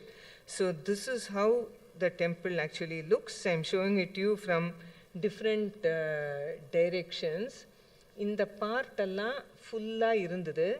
It was broken during the time of the invasion of Malik Kafur. Alauddin Khilji, Sultan of Delhi, sent an invasion in the 14th century. This is not made of stone. Sodaiyaala pannirukku. This is supposed to look like Mount Kailash. In the I've scanned it from a book by A.K. Seshadri. It's a very good book. He was an archaeologist who climbed right up to the top, up to the Kalasham, and you can see his height and you can see the height of the Kalasham. What looks to us to be so small is actually so big. It's a very, very big Kalasham, and in the days of Rajaraja it was gold or gold plated. This was subsequently made. This is an old photograph. We'll never get a photograph from this view, and these are all paintings from the British times. And the 1000th year, that is 2010, 1000 rupee note commemoration, 5 rupee coin. This is the Tanjavur temple with Rajaraja's image, and then you had a special first day cover, special stamp, everything. It was a glorious ide. And Dr. Padma Subramaniam, the great dancer scholar, she brought 1000 dancers to dance in the temple. It was a very, very nice event. This is the ground plan of the Tanjavur temple. So, unga students ungala keta, who built the Tanjavur temple? Rajaraja Chola. Which century was it built in? 11th century. In the answers alla ungalku theriyum. And konjam na adha konjam maathren. When we say a temple was built by a king, we should alter it and say the temple was built in the reign of this king. Avar kaalathla kattapattadu. Yana avar kattaliye, avar panam kuduthaar, architects kattinanga. Architects pair kuda irukku. But please, I just want you to understand, I am a huge admirer of Rajaraja Chola. Our perimiya na idu pannala, idiyum pannala. I just want you to understand how much of this was built by Rajaraja and how much of this was not built by Rajaraja Chola. So, this is the inner gopuram. Outer gopuram is outside this frame, sorry. Idu da Rajarajan Thiruvasal. Adu rendum Rajarajan time la kattithu, rendu gopuramum. Then this big compound wall, as you see it, was of the time of Rajaraja Chola. The main Vimanam, the time of Rajaraja Chola. This Mantapam, yes, Rajaraja Chola. Chandikeshwara shrine, yes, Rajaraja Chola. It stops there. In the Nandi Mantapam, ippo irukra Nandi Mandapam, not Rajaraja Chola. Ganapati shrine, not Rajaraja. Karuvur, not Rajaraja. Subramaniam shrine, not Rajaraja Chola. Brihan Nayaki, not Rajaraja Chola. Nataraja shrine, not Rajaraja Chola. அப்படின்னா யாரு கட்டினாங்க? அவருக்கு பின்னாடி பின்னாடி வந்தவங்க. For example the Brihan Nayaki shrine, Ambal, that is Parvati ஓட சன்னதி சோழர் காலத்தில் இல்லவே கிடையாது, கிடையவே கிடையாது. From the time the temple was built in 1010, down to the time when the Chola Empire was destroyed in 1275, there was no sanctum for Brihanayaki in this temple. Who built the Brihanayaki Sandadi? The enemies of the Cholas. சோழர்களை யார் அழிச்சாங்களோ பாண்டியர் மன்னர்கள் இந்த கோவிலில் பிருஹநாயகி சன்னதியை கட்டியிருக்காங்க. And the Nandi and the Nandi Mandapam, I'll show it to you, that was constructed in the 16th or 17th centuries by kings called the Nayaks who ruled in Tanjavur. Ganapati shrine was built by the Marathas in the 18th century. Karur Deva shrine is new. Subramanya Sannadhi was built in the 17th century. So, இந்த கோவில் நம்ம இப்படி ஒரு full கோவிலில் நம்ம பார்க்குறோமானா ஒரு பிட்டும் ஒரு டைமில் வந்தது தான். Okay, so anyway, so this is how it looks. இங்கேருந்து பார்க்கும்போது கோவில் இப்படி இருக்குது. This is how solid structure, very beautiful, very big, built of granite, all that. But inside is actually like this. It is completely hollow inside. Fulla hollow. உள்ளுக்குள்ள அத்தனை வெயிட்டும் 4 செவுரு மேலே விழுது. There are 2 walls going round like that. Okay, entire weight of the Vimanam falls on this kind of marvelous architecture. இப்போ நம்ம ஏதோ engineering காலேஜுங்கிறோம், நம்ம ஆர்கிடெக்சர் காலேஜ் தனியாக ஸ்கல்ப்சர் கற்றுக்குறோம். Who were these people? This chief architect, his name was Rajarajan Perunthachan. That was his title. He and his assistants, so many other architects, sculptors, etc. What kind of great people these were, how much mathematics, calculation, எவ்வளவு கல் வேணும்னு அவங்களுக்கு எப்படி தெரியும், எங்கேருந்து கொண்டு வரணும் அந்த கல்லை, டிரான்ஸ்போர்ட்டேஷன், அந்த டிரான்ஸ்போர்ட் பண்ணுறவங்களுக்கு எக்யூப்மெண்ட் கொடுக்கணும், அந்த கத்தி கொடுக்கணும், they had to be fed, they had to be given houses. Think about it, by the time this temple was completed, thousands and thousands of people were given employment. எவ்வளவு பேருக்கு employment கொடுத்துருக்காங்க, எத்தனை talent use ஆயிருக்கு to build something like this. You know, we are looking at this country did that, that country did that. Look at what our India has done by way of architecture. Can you find something like this? Entire weight falls on 2 walls only. And in the center is the Shivalingam. Once upon a time, it was completely open up to the top of this, but at one point of time, ஒரு false ceiling போட்டாங்க, அது இன்னும் இருக்கு. I want you to notice one thing. I will tell you about it in detail very soon. இந்த சிவலிங்கத்தை நீங்கள் பிரதட்சணம் பண்ணணுமானா, round வரணுமானா, இங்கே உள்ளுக்குள்ள ஒரு பேசேஜ் இருக்கு. It's a very very narrow passage, only about 6 or 7 feet wide between the 2 walls. That is divided into 2 ground level and upper level. I'll tell you what is inside. I'll tell you. In the ground level, there are lots of paintings. Ingellam paintings. In the upper level, there are some dance sculptures. I'll show them to you. This also I have scanned from a book. Shivalingathilendhu mela paatha and idu ipdi dhaan irukum. Complete hollow. இது கட்டுறது எவ்வளோ கஷ்டம், எவ்வளவு calculation வேணும். Anyway, this is the size of the Shivalinga. Very, very big Shivalinga. As far as I know, the only one that is bigger than this is in the Gangaikonda Cholapuram temple. So this is the height of the priest. இது அபிஷேகம் எப்படி பண்ண முடியும், இவர் இவ்வளோ உளுண்டா இருக்காரு, சிவலிங்கம் இவ்வளோ பெருசாக இருக்கு. அதனால அங்கே ஒரு சின்ன ஒரு வெராண்டா மாதிரி ஒரு இது இருக்கு ஹைட்டில், அங்கேருந்து தான் அபிஷேகம் நடக்கும் இந்த சிவலிங்கத்துக்கு. So 11 feet high. So this is the outer prakaram. நம்மெல்லாம் இங்கே தான் பிரதட்சணம் பண்ணோம். And then I'll show you some of the sculptures on the Vimanam. This is how it looks. This is not red stone.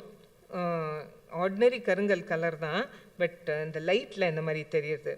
So I accidentally took this photograph many years ago at night when the temple was lit up. I just happened to take this photograph.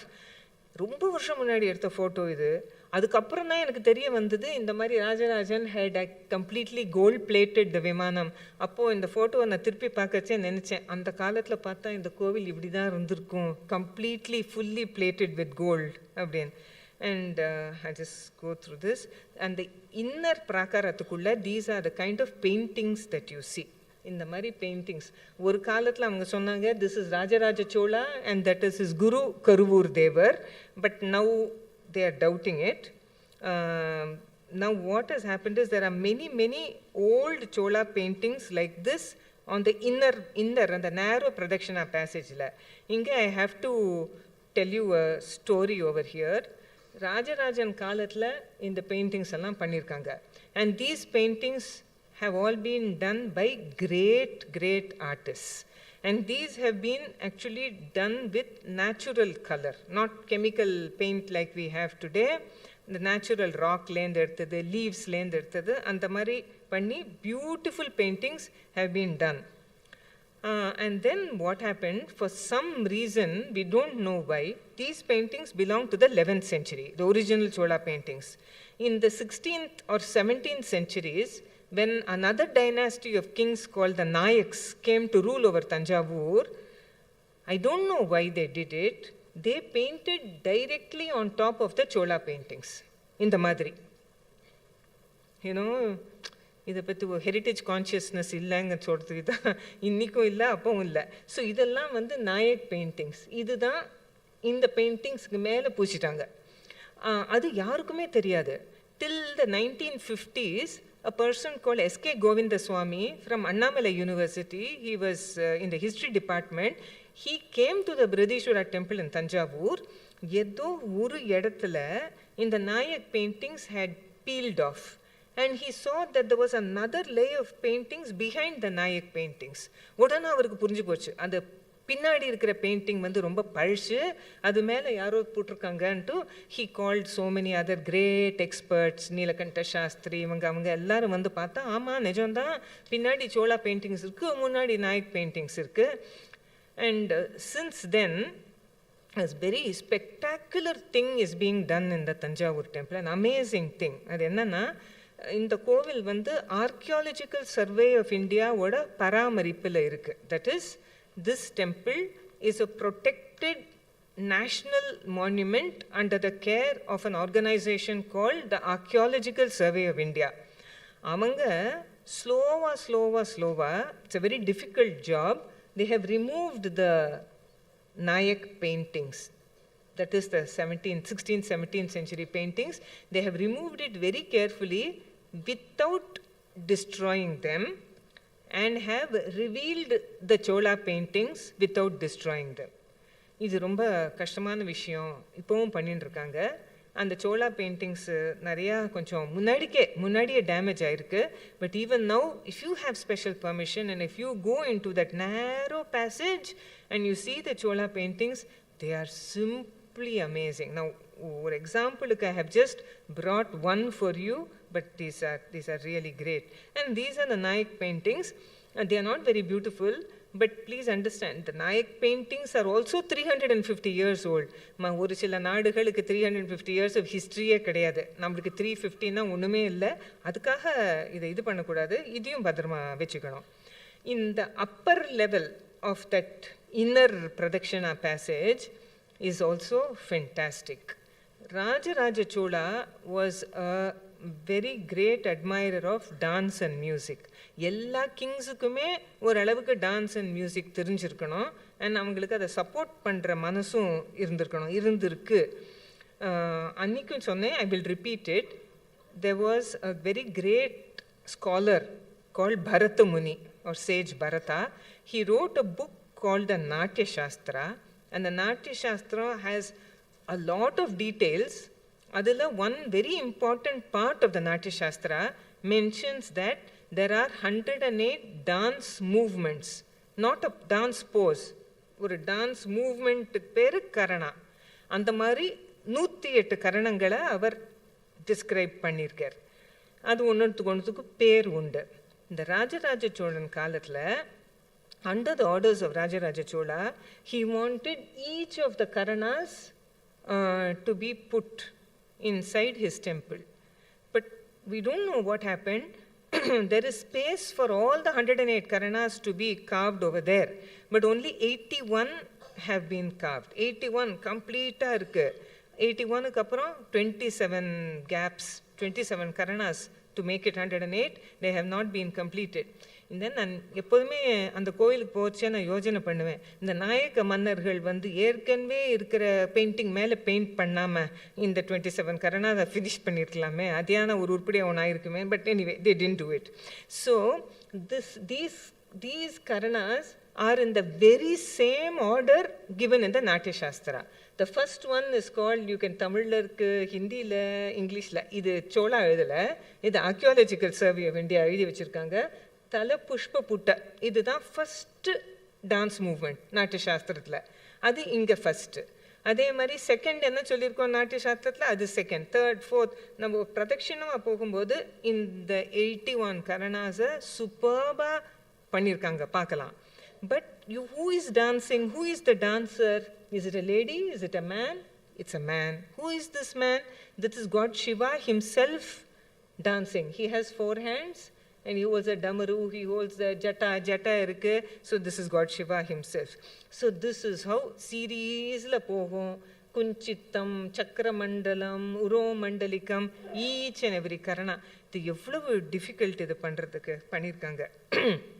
Plus on the outer walls of this temple, இது வெளியில் வந்துட்டோம், வெளியில் நம்ம பார்க்கும்போது There are many, many nice sculptures that you can see.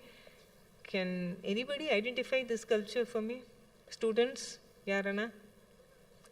Ardhanarishwara illa Shankaranarayana. In the pakam you have the chakra, in the pakam you have the axe.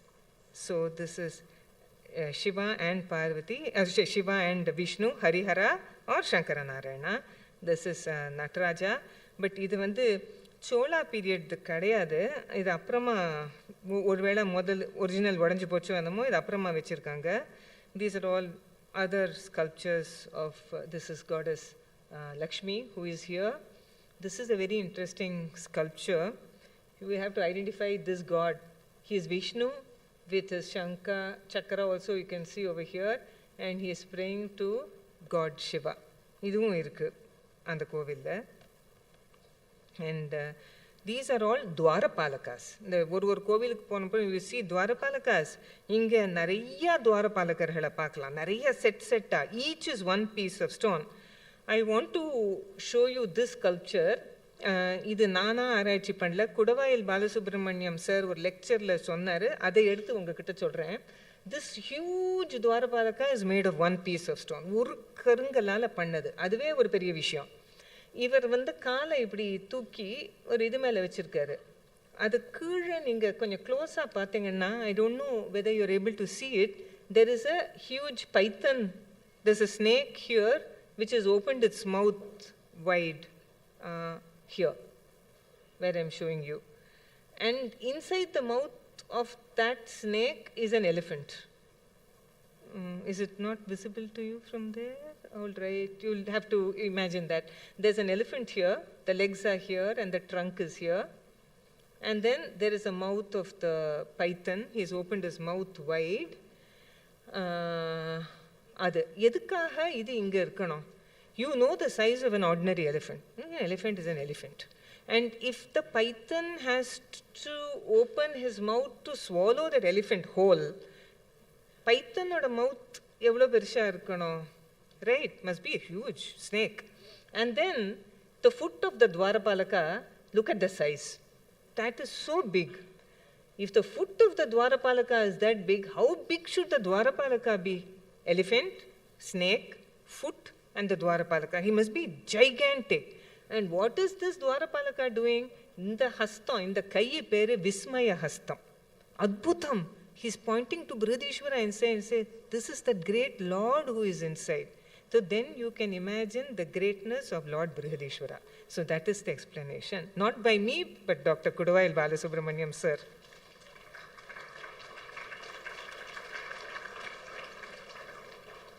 Okay.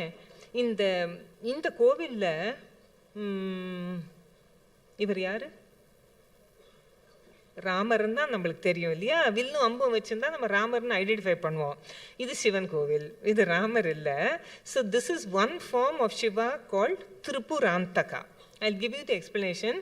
Tripura Antaka. Antaka, I told you, is one who destroys. So Shiva destroyed 3 asuras in 3 cities. So he is called Tripurantaka. Shivana Tripurantaka na பார்க்கும்போது எப்போதும் ஒரு வில்லும் அம்பும் இருக்கணும். So that is Shiva with a bow and arrow. And you can see this Tripurantaka sculpture many times in this temple. Male talatla, above the ordinary high level, you can see it repeated, this Tripurantaka, in various poses. Tripurantaka will be there. And many scholars have wondered why there should be one Nataraja, one of every other sculpture. Why Tripurantaka should be put there so many times? Adana oru meaning irkanume. Why should it be there? So many scholars have said that Rajaraja Chola, so Shiva as Tripurantaka defeated 3 asuras in 3 cities. Rajaraja Chola defeated the Cheras, he defeated the Pandyas, and he also defeated the king of Lanka. So he was also Tripurantaka. He also destroyed 3 cities. So maybe that's why he was very fond of this form of Shiva, and that is why he repeated it many times. We don't know, but that could be one explanation. But then there are other scholars who very clearly tell us that idu Tripurantakane illa, idu vera edo god. We don't know. I leave it at that. Ganesha has to be there everywhere. So many more Dwarapalakas. I want you to see one more thing. I want you to see that above every Dwarapalaka is some kind of a Ayudam. Go to the temple and start doing research, then you will understand. The top of the head of the Dwarapalaka represents any one weapon, and they are supposed to be the carriers of that weapon. All right. Anyway, Shiva and Parvati are here. Goddess Durga is here. In the Koviloda Kalvettukal, how many inscriptions are there in this temple? All of you I know can read and write Tamil. But look at this Tamil. You will find it very difficult to read it. You can read some words, definitely, but you can't read the whole sentences because the Tamil has changed over the last 1000 years. இது ஆனால் உங்களுக்கு படித்தாக்க ஓரளவுக்கு புரியும். ஆனால் இதை படிக்கிறதுக்கு நீங்கள் Tamil students தான். You know to read Tamil, I know to read Tamil, but இதை படிக்கிறதுக்கு ஒரு தனி பயிற்சி வேணும். You need to work on learning ancient scripts. So there are about 100 inscriptions in this temple, and of the 100, approximately 60 belong to the time of the Cholas. Most of them belong to the time of Rajaraja Chola. But what is written over here? They give you a lot of information about Rajaraja Chola. Avar enna pannar, ettana victory, that this temple was covered with gold. It was completed in the year 1010. The two gopurams called Rajarajan Thiruvasal and Keralantakan Thiruvasan, all these details are there. Plus the details of the donations given to this temple. Donations given by him, donations given by his queens, his son Rajendra, Rajaguru. So many gurus were there, donations given by them. So many donations.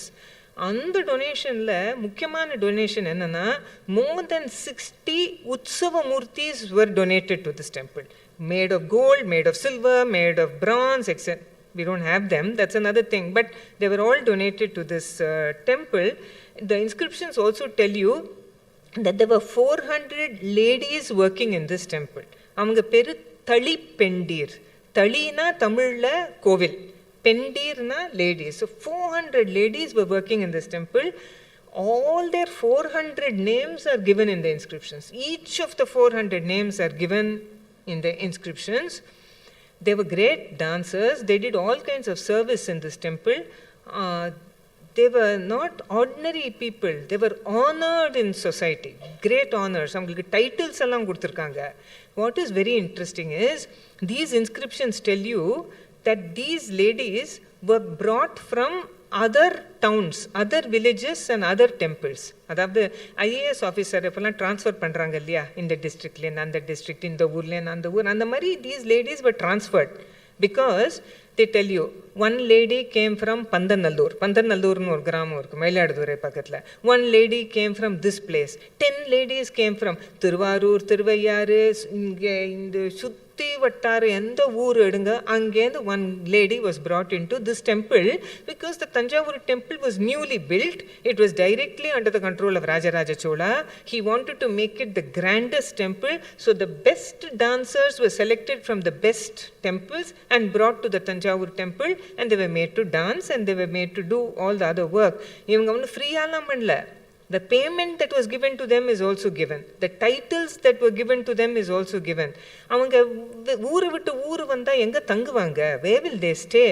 So 2 roads near the temple were specially allocated for these dancers.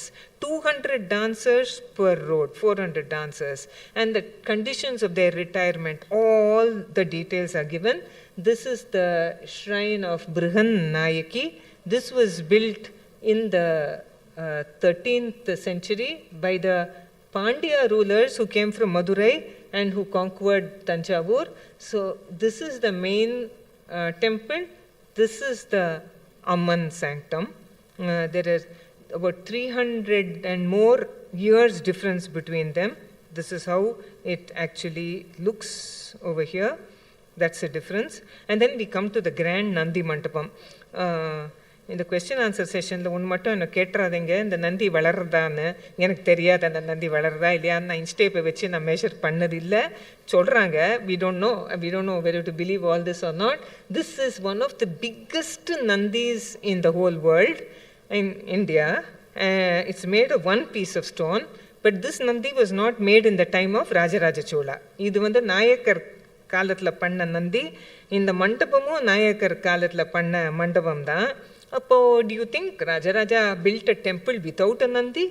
No, he had a nandi, but let's see what happened to that. Anyway, this is a very grand image, and you can see some paintings on top. I'll show you close-up of those paintings. Those paintings were done after the Mantapa was built. That was done by the Nayak kings. And this is the nandi. He's looking very sad because he was the one who was there in the time of Rajaraja Chola, and he's like this. He was a small nandi facing the main sanctum for many, many centuries. Unfortunately, he got slightly damaged. Can you see? Some damage is there, and therefore he was shifted out, and the Nayaks put a very big nandi. I still think this nandi is far more beautiful than that, but that's my view only. You may also wonder, இந்த நந்தி ஸ்ட்ரெயிட்டாக உட்காந்துருக்காரு பெரியவர், இவர் ஏன் வந்து இப்படி slanting? Did the artist make a mistake? இதுக்காக இப்படி கழுத்த இந்த பக்கம்? அப்படி இல்லை. This is Chola art. This is one of the best. Suppose I am standing here and somebody very great comes in towards the door, and I want to see that person, but all of you are standing in front. Will I not do this? So that's what the nandi is doing. சிவலிங்கத்துக்கும் இவருக்கும் நடுவில் நான் looks எட்டம். நீங்கள்லாம் இந்த கோவில் போகும்போது இந்த நந்தியை கட்டாயம் நீங்கள் பார்க்கணும், ஏன்னா அவர் தான் original. And this is how the Nandi Mandapa now looks. I'll just show you the ceiling. I want you to see. நிறைய பேர் இதை பார்க்க மாட்டாங்க. See how beautifully painted the ceiling of the Nandi Mandapa is. What effort they have taken in the Maratha period to put these paintings up there. Unfortunately, some are destroyed, but look at this. எவ்வளோ அழகா, look at that. அந்த blue, அந்த தலைகள் எப்படி படுத்துண்டு மேலே paint பண்ணுறது, இதெல்லாம் pillars of one piece of stone. Each is one piece of stone. So many sculptures are there. நம்ம கோவிலுக்குள்ளே ஓடி போயிட்டு வந்துட்டு இருக்குமே, இதெல்லாம் நம்ம பார்க்குறோமா? நம்ம பார்க்குறது இல்லையே. இதெல்லாம் இருக்குது. ஸோ நந்தி மண்டபம் also not to be missed in this temple. That's how the paintings are over here. Please see the paintings. I'll just go a little fast. This is the compound wall of this temple. எவ்வளவோ கோவிலுக்கு compound wall இருக்கும், இந்த மாதிரி ஒரு compound wall பார்க்க முடியாது. In the inscription it says that the compound wall of this temple was built with the donations given by a person called Krishnan Raman. Now we know of the name Ramakrishnan, but this man's name was Krishnan Raman, and he was the army general of Rajaraja Chola. Avarkaga evlavo wars win pannirkar this Krishnan Raman, and with the money he had, he gave it as a donation to build the compound wall. But of course idella vandu later period la vandirukku all this, and when you go in you find many shivalingas that were kept there during the Maratha period. There are some paintings also on the back wall. As you go in, on the rear wall, there are some paintings. I'll show them to you. This is the very famous Subramanya Swami Sannadhi. Muruganukku indha kovilkulla or sannadhi irukku. This was made in the 17th century or 16th century by the Nayak kings. நீங்கள் அந்த கோவிலுக்குள்ளே போனீங்கன்னா main சந்ததிக்கும் இதுக்கும் வித்தியாசமே தெரியாது, அந்த மாதிரி ஒரு அமைப்பு. But students of history will clearly know this is not Chola architecture, this is Nayak architecture. This is the Vinayakar sannidhi made during the Maratha period. That is there. This outer, this one I said, you enter through this, you enter through the Keralantakan Thiruvasal, you go into the Rajarajan Thiruvasal. Straight line, then you can see the Nandi Mandapam, the Kodi Maram, and the main sanctum. Straight line. This thing was made by the Maratha kings. And I have shown you Chola paintings. I have also shown you Nayak paintings. Now I am showing you a Maratha time painting. that is also in this temple. As I told you, if you go along the compound wall, inside there are many, many Shivalingas, and behind the Shivalingas, you will see many Maratha paintings. There are Maratha paintings inside the Subramanya Swami temple also, inside the Brihadeshwara temple. All these are Maratha era. All this is there. And this is how the outermost this thing looks. I want to tell you, Ippo Rajarajan Kurta Vigraham, Rajarajan title Kurta Vigraham Romba illa. Just want to show you some of the spectacular Chola Natarajas from other places, because Rajaraja and his ancestors, his son, his grandson, great-grandson, all of them were devotees of Nataraja of Chidambaram. Ellarkum Chidambaram Nataraja da Kula Deivam. Adanale, to whichever temple they built, they used to donate Natarajas. Even to the temples pre-Chola, Chola காலத்துக்கு முன்னாடி இருந்த கோவிலுக்கு கூட அவர் நடராஜா விக்கிரகத்தை donate பண்ணுவாங்க. So this is one beauty, not from the Brihadeshwara temple, one Nataraja. And then this is one more thing about Rajaraja I'll tell you, and I will close the first session. This is a copper plate inscription. It is not in India. It is in Holland. It's in the Netherlands. It's in a university museum. It's in the museum of the Leiden University. Why this is so important is because we all know that Rajaraja was a Shiva Bhakta. As I told you, he made so many images of Nataraja, built so many Shiva temples, but he also donated to Vishnu temples, he donated to Buddhism also. This inscription tells us that Rajaraja gave away a very, very fertile village, or grama. அது பேர் Anaimangalam.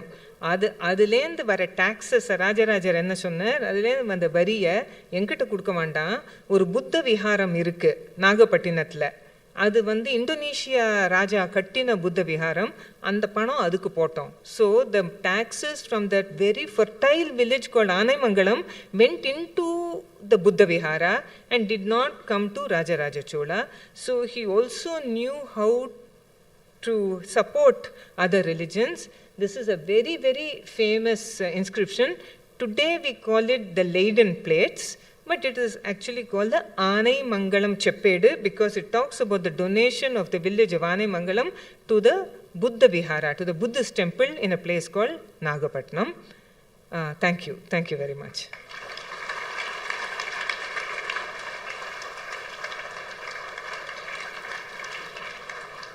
Thank you, ma'am, for lighting up the ambience with abundance of rare information about Chola history and Brihadeshwara temple. Now, let's have a short break of 15 minutes. The session will restart again after 15 minutes. At the end, there will be an interaction session in which Dr. Chitra Madhavan will clear your doubts and answer your questions. Now, dear students, you may disperse from the auditorium in silence as instructed by the professors. And please reassemble at the auditorium after 15 minutes. Bho Shambhavati Asmat Shambhu, from whom all good happens, by whose grace, that Lord is called Shambhu. He Shambho, one who is not caused by anybody, Swayambho, and who has the Ganga of knowledge in his head, He Gangadhara, and one who blesses me, Sham Karoti iti Shankaraha. Sham means Mangalam. So the one who blesses me with all success, with all that is good and auspicious, He Shankara, and who is nothing but compassion, He Karunakara, Mam Ava. Please bless me, protect me. Bhava Sagara Taraka, the one who is the boatman for crossing the Sagara of Samsara. Bhava Sagara Taraka, O Lord, please protect me. And who is Nirguna Parabrahma Swarupa? You are in your Swarupa Nirguna Parabrahma, the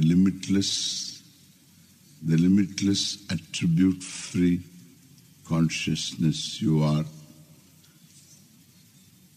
At the same time, you are the maker of everything, free from everything and everything. Maker and what is made also is you.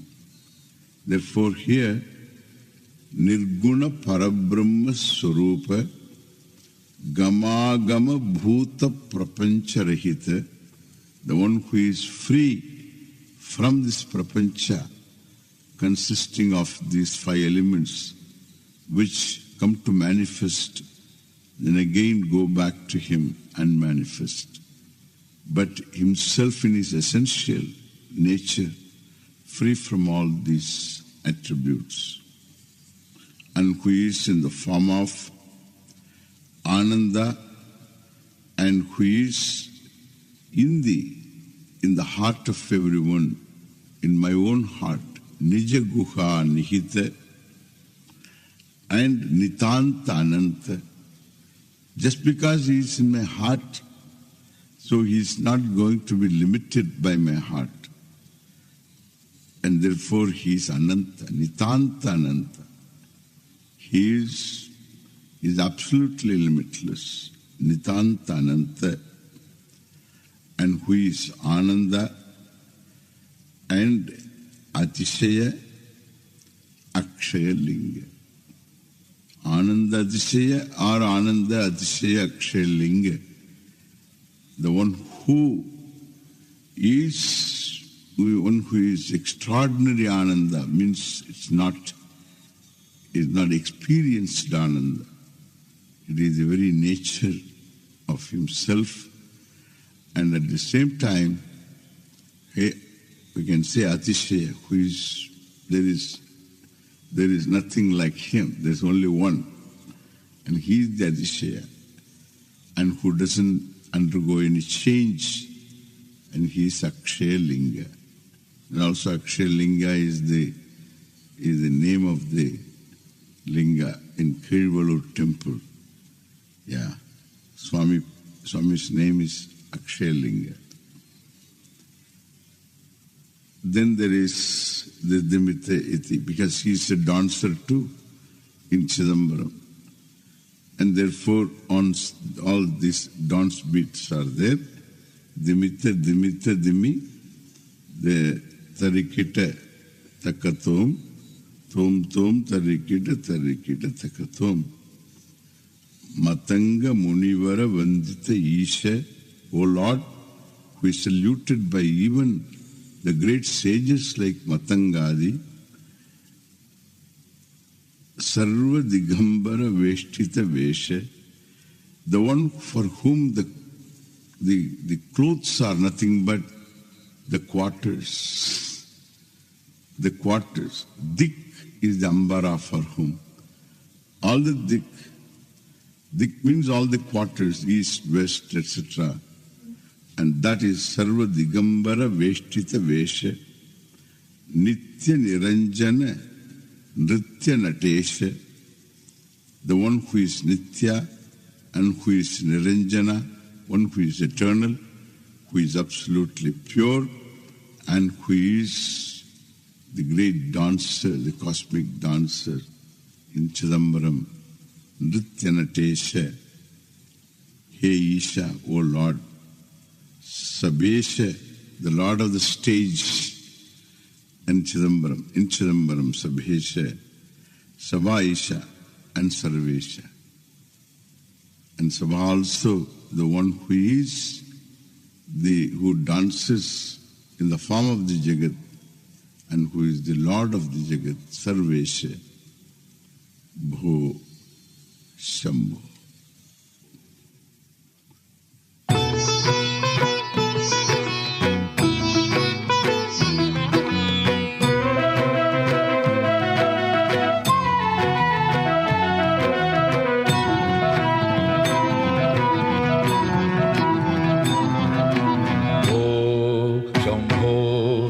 Shambho Swayambho, Bho Shambho Shiva Shambho Swayambho, Bho Shambho Shiva Shambho Swayambho, Bho Shambho Shiva Shambho Swayambho, Gangadhara Shankara Karunakara Mamava Bhavasagar Taraka, Gangadhara Shankara Karunakara Mamava Bhavasagar Taraka, Bho Shambho Shiva Shambho Swayambho.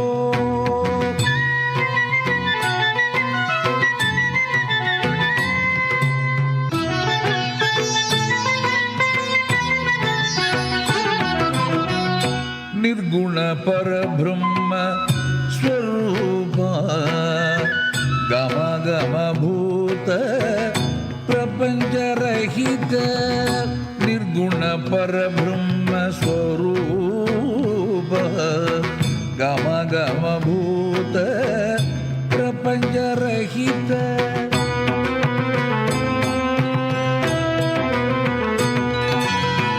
Nijaguha Nigita Nidantagananda, Nijaguha Nigita Nidantagananda, Ananda Atishaya Akshayalinga, Ananda Atishaya Akshayalinga, Bho Shambho Shiva Shambho Swayambho, Shambho Swayambho, Gangadhara Shankara Karunakara Mamava Bhavasagar Taraka, Bho Shambho Shiva Shambho Swayambho.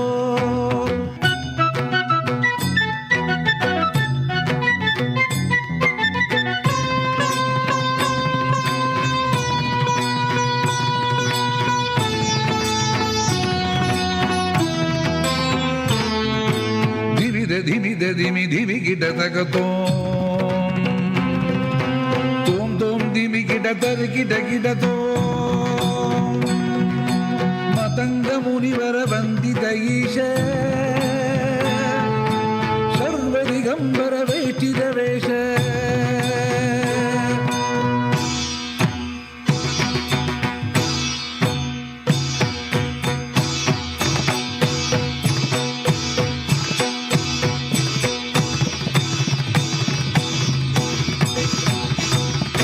Matanga munivara bandita isha,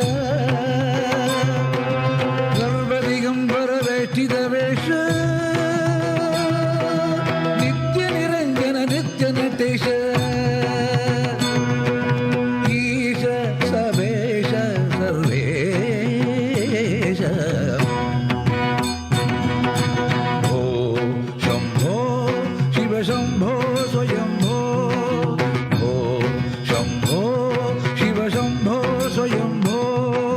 Gangadhara Shankara Karunakara Mamava Bhavasagar Taraka, Bho Shambho Shiva Shambho Swayambho, Shiva Shambho Swayambho, Shiva Shambho Swayambho.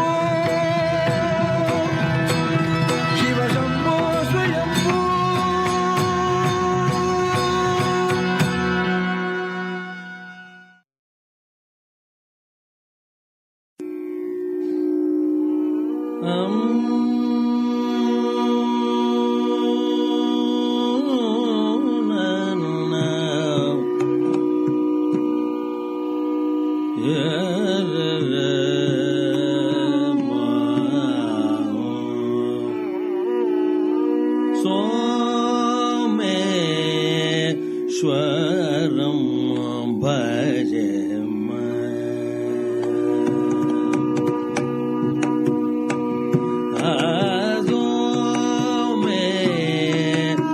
Someeshwaram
bhajema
जनिकर्तृरूपम्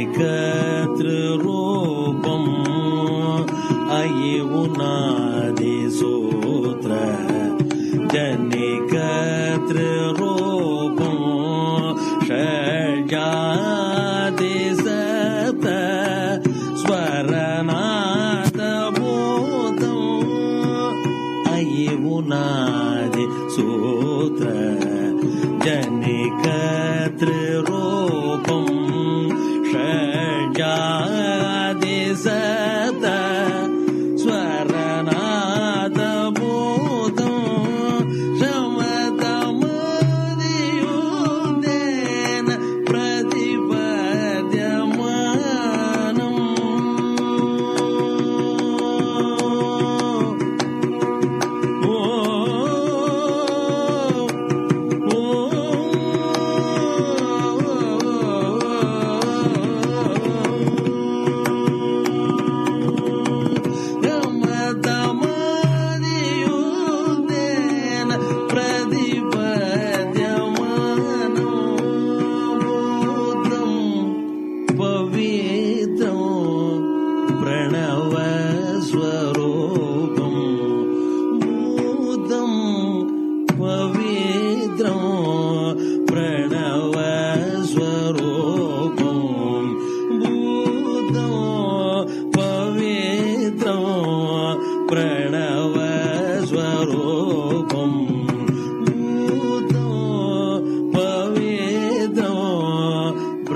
क्षेत्रभक्तपालकं कलान्तकं राजगोपक्षेत्रभक्तपालकं कलान्तकं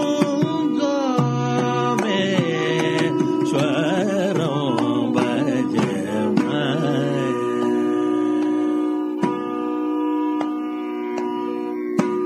अयि उनादिसूत्र जनिकर्तृरूपम् षड्जाति सप्त स्वरनादभूतम्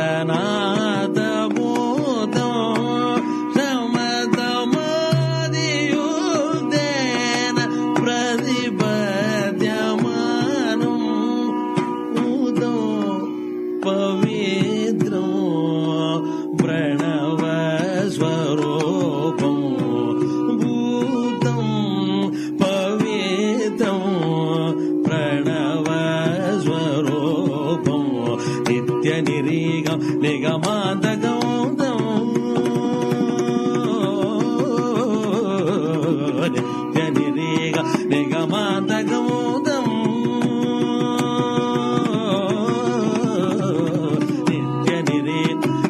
निगमान्तगौतम् राजकूटक्षेत्रभक्तपालकं कलान्तकं राजकूटक्षेत्रभक्तपालकं कलान्तकं सोमेश्वरं भजामहे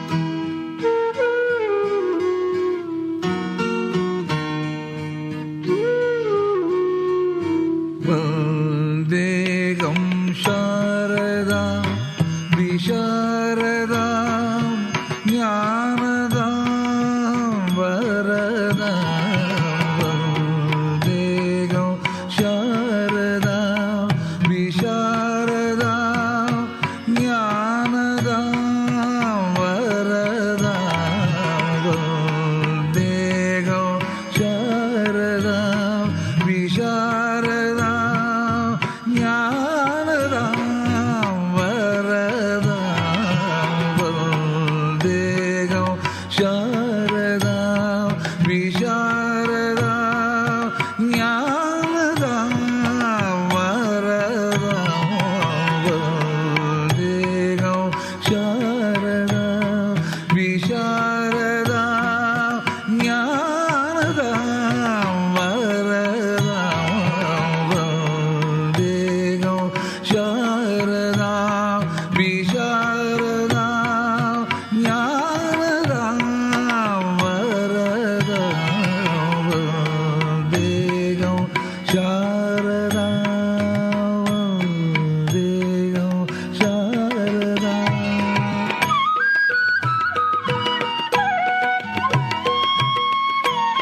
Suddha Sattva Swarupinim Swacha Hridaya Nivasini Suddha Sattva Swarupinim Swacha Hridaya Nivasini Suddha Sattva Swarupinim Swacha Hridaya Nivasini Swaprakash Rupinim Swaprakash Rupinim Swaprakash Rupinim Vandegam Sharada Visharada Nada Varada Vandegam Sharada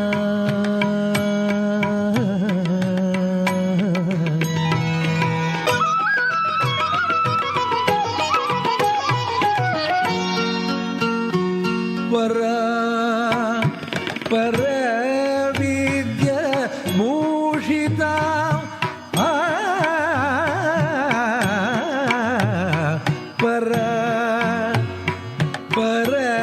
Paravidya Bhushita Suravara Sujana Sevita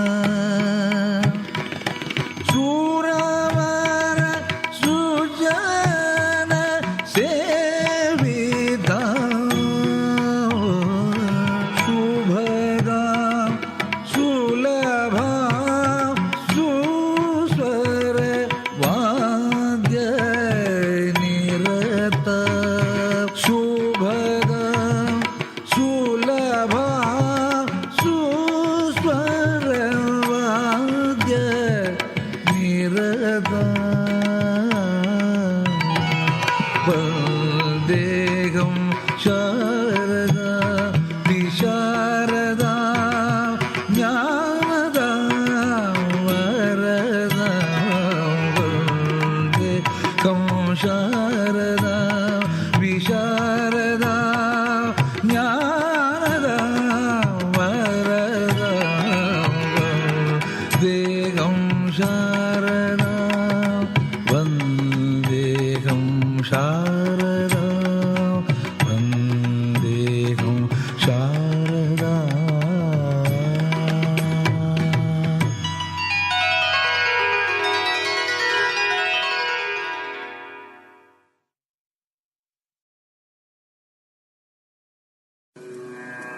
Madhura Madhura Meenakshi Madhurapuri Nile Amba Amba Jagadamba Madhura Madhura Meenakshi Madhurapuri Nile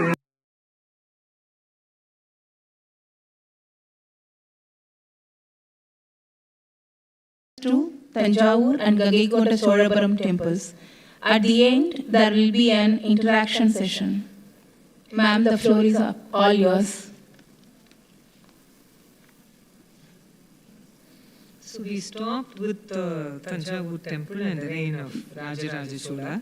Rajaraja ruled from 985 to 1014. And this is the date of Rajendra Chola, 1012 to 1044, which means that there is an overlap of 2 years. Rajaraja 985 to 1014, Rajendra 1012 to 1044. So for 2 years, 1012 to 1014, the father and son ruled together, which is very strange. Rajendra would have been the Yuvraj, definitely, and he would have had to become the king after Rajaraja died. But why did he rule together with Rajaraja for 2 years? This is very strange. The reason may probably be because Rajaraja was ill or he was growing old, and instead of making Rajendra be the Yuvraj alone, he decided to make him the co-ruler. And both of them ruled together for 2 years. Now, how do we know that? How do we know that they actually ruled together for 2 years? Once again, this is where our inscriptions come to our assistance. The Cholas, from the beginning, from the time they came to Tanjavur, had this practice of having titles called Rajakesari and Parakesari, alternating between the kings. If the father was a Parakesari, the son would be a Rajakesari, his son would be a Parakesari, his son would be a Rajakesari. So Rajaraja Chola was Rajakesari Varman, Rajakesari Rajaraja Chola. And Rajendran was Parakesari Rajendra Chola. Alright? And between the years 1012 and 1014, you find inscriptions of Rajaraja saying Rajakesari Rajaraja and Parakesari Rajendra.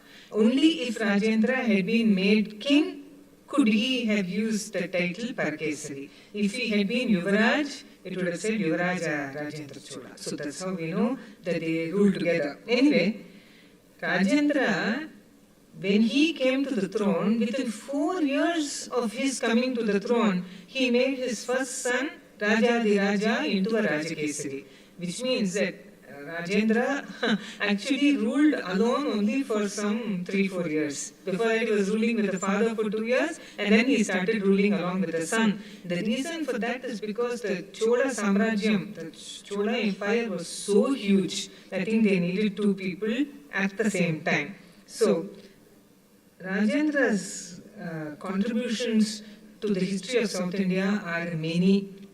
One of them was that he was the only South Indian king to lead an army into North India and to defeat the kings there. So he sent an army. He didn't go. He sent an army through present-day Andhra Pradesh, Telangana, Orissa to Bengal and conquered the king of Bengal at that time, the Pala dynasty ruling there, and got the waters of the Ganga, and it came all the way to South India, to the Chola country, and he poured the waters of the Ganga into a lake which is in Gangaikonda Cholapuram. I'll show it to you. Most people don't know about that lake and don't go there also. I'll show that to you.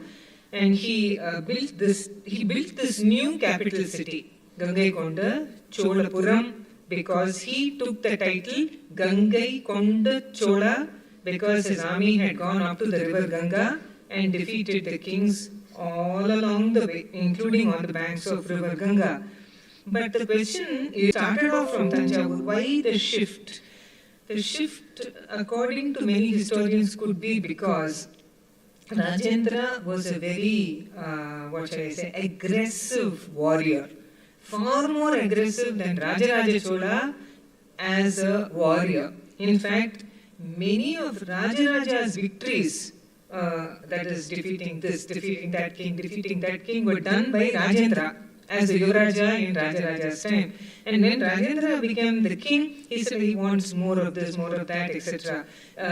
Only the northern part of Sri Lanka had been captured by Rajaraja. Rajendra captured it fully. Only one portion of Kerala had been conquered by Rajaraja. Rajendra captured the entire Kerala area. Similarly, he did many other things, even making his army go all the way to North India.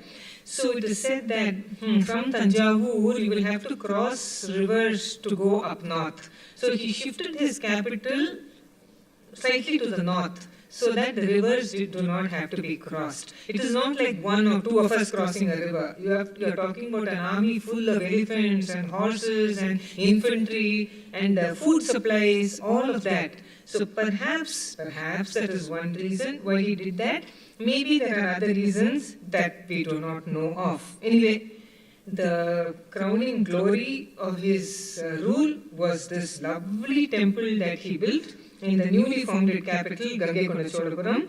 And this temple today is called the Brihadishwara temple, and the original name was Gangaikonda Chola Ishwaram. Gangaikonda Cholishwaram, again, completely built of stone, Karungal. When in the vicinity of Gangaikonda Cholapuram, you find no hill, no mountain, nothing. So just like in the Tanjavur temple, here also the stone was brought from very, very far away. And this is how the Gangai temple looks, the ground plan. And that one big difference between this temple and the Tanjavur temple is almost all the parts of this temple were built in the reign of Rajendra himself. Unlike Tanjavur, where little bits were added by other dynasties. So this is the temple. Unfortunately, very badly dilapidated, very badly damaged. There was one gopuram here and then another gopuram on the other side. Both the gopurams have gone. 2-3 reasons why this temple was damaged because of war. And it is recorded that the British, when they wanted to build a dam across the Kollidam river, which is not too far from Gangai couldn't be bothered to bring granite blocks from 40-50 kilometers away, like Rajendra Chola. So they just blew up parts of the temple and they took away the stones from there. This is recorded. It was very easy for them to do so. And it is also said that when the villagers protested, they paid no attention to the villagers of Gangai. So this is the Vimanam of this temple, Rajendra's temple. It looks like the Tanjavur temple, there's no doubt about it, but there are certain very big differences. And here again, I am quoting from scholars who have done so much work many years ago, including Dr. Kudavail Balasubramaniam. One is that the Tanjavur temple's contours, the lines are straight, very, very straight. Here, it's curved a little. That is one big difference. Some people look at this shape. Now you can see the curve is here. And British historians said that this is a feminine counterpart of the Tanjavur temple, but whatever. There's beautiful curved lines over here. The Vimanam is not of the same height as the Tanjavur temple. It falls short by about 6 meters. The base is the same. The base size is the same as the Tanjavur temple.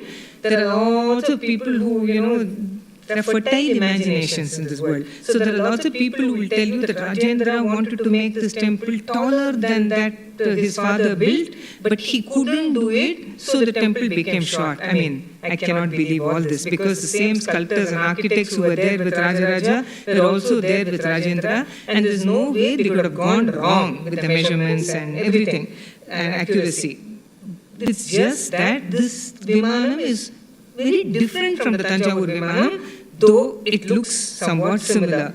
What makes it very different, dissimilar, is that, and this is what Kudavail sir said, the base is square, this side. If you go here, it's octagonal. Then if you go to the top, it's round. So this is as difficult to build as the Tanjavur Vimanam, which is straight. Here also in the Gangai Cholapuram temple, though I don't have a photograph to show me, there is an inner prakaram. Although it does not have the paintings, it doesn't have the Karana sculptures, all that is in the Tanjavur temple, it's not there here. What we are looking at is the outer prakaram of this temple. Very, very grand structure. This as well. Imagine Gangai Cholapuram was the capital from which Rajendra ruled over almost entire South India, almost entire Sri Lanka, from where he gave orders for the army to go to the north, and then gave orders for the navy to cross the Bay of Bengal and go to Indonesia and Malaysia and conquer them and come back. Perhaps this is the only time we know of a king being aggressive enough to send his navy or his army to some other place and to outside of India and to conquer. Rajendra Chola never wanted to conquer Indonesia and Malaysia. It does not seem to have been on his agenda. The kings of Indonesia, they were called the Shailendra dynasty, and their empire was called Srivijaya, Empire of Srivijaya. They were on very cordial terms with the Cholas. at one point of time in Rajendra's reign, what happened was trade between the Cholas and the Chinese was very, very strong. Both China and the Cholas benefited from the trade relations.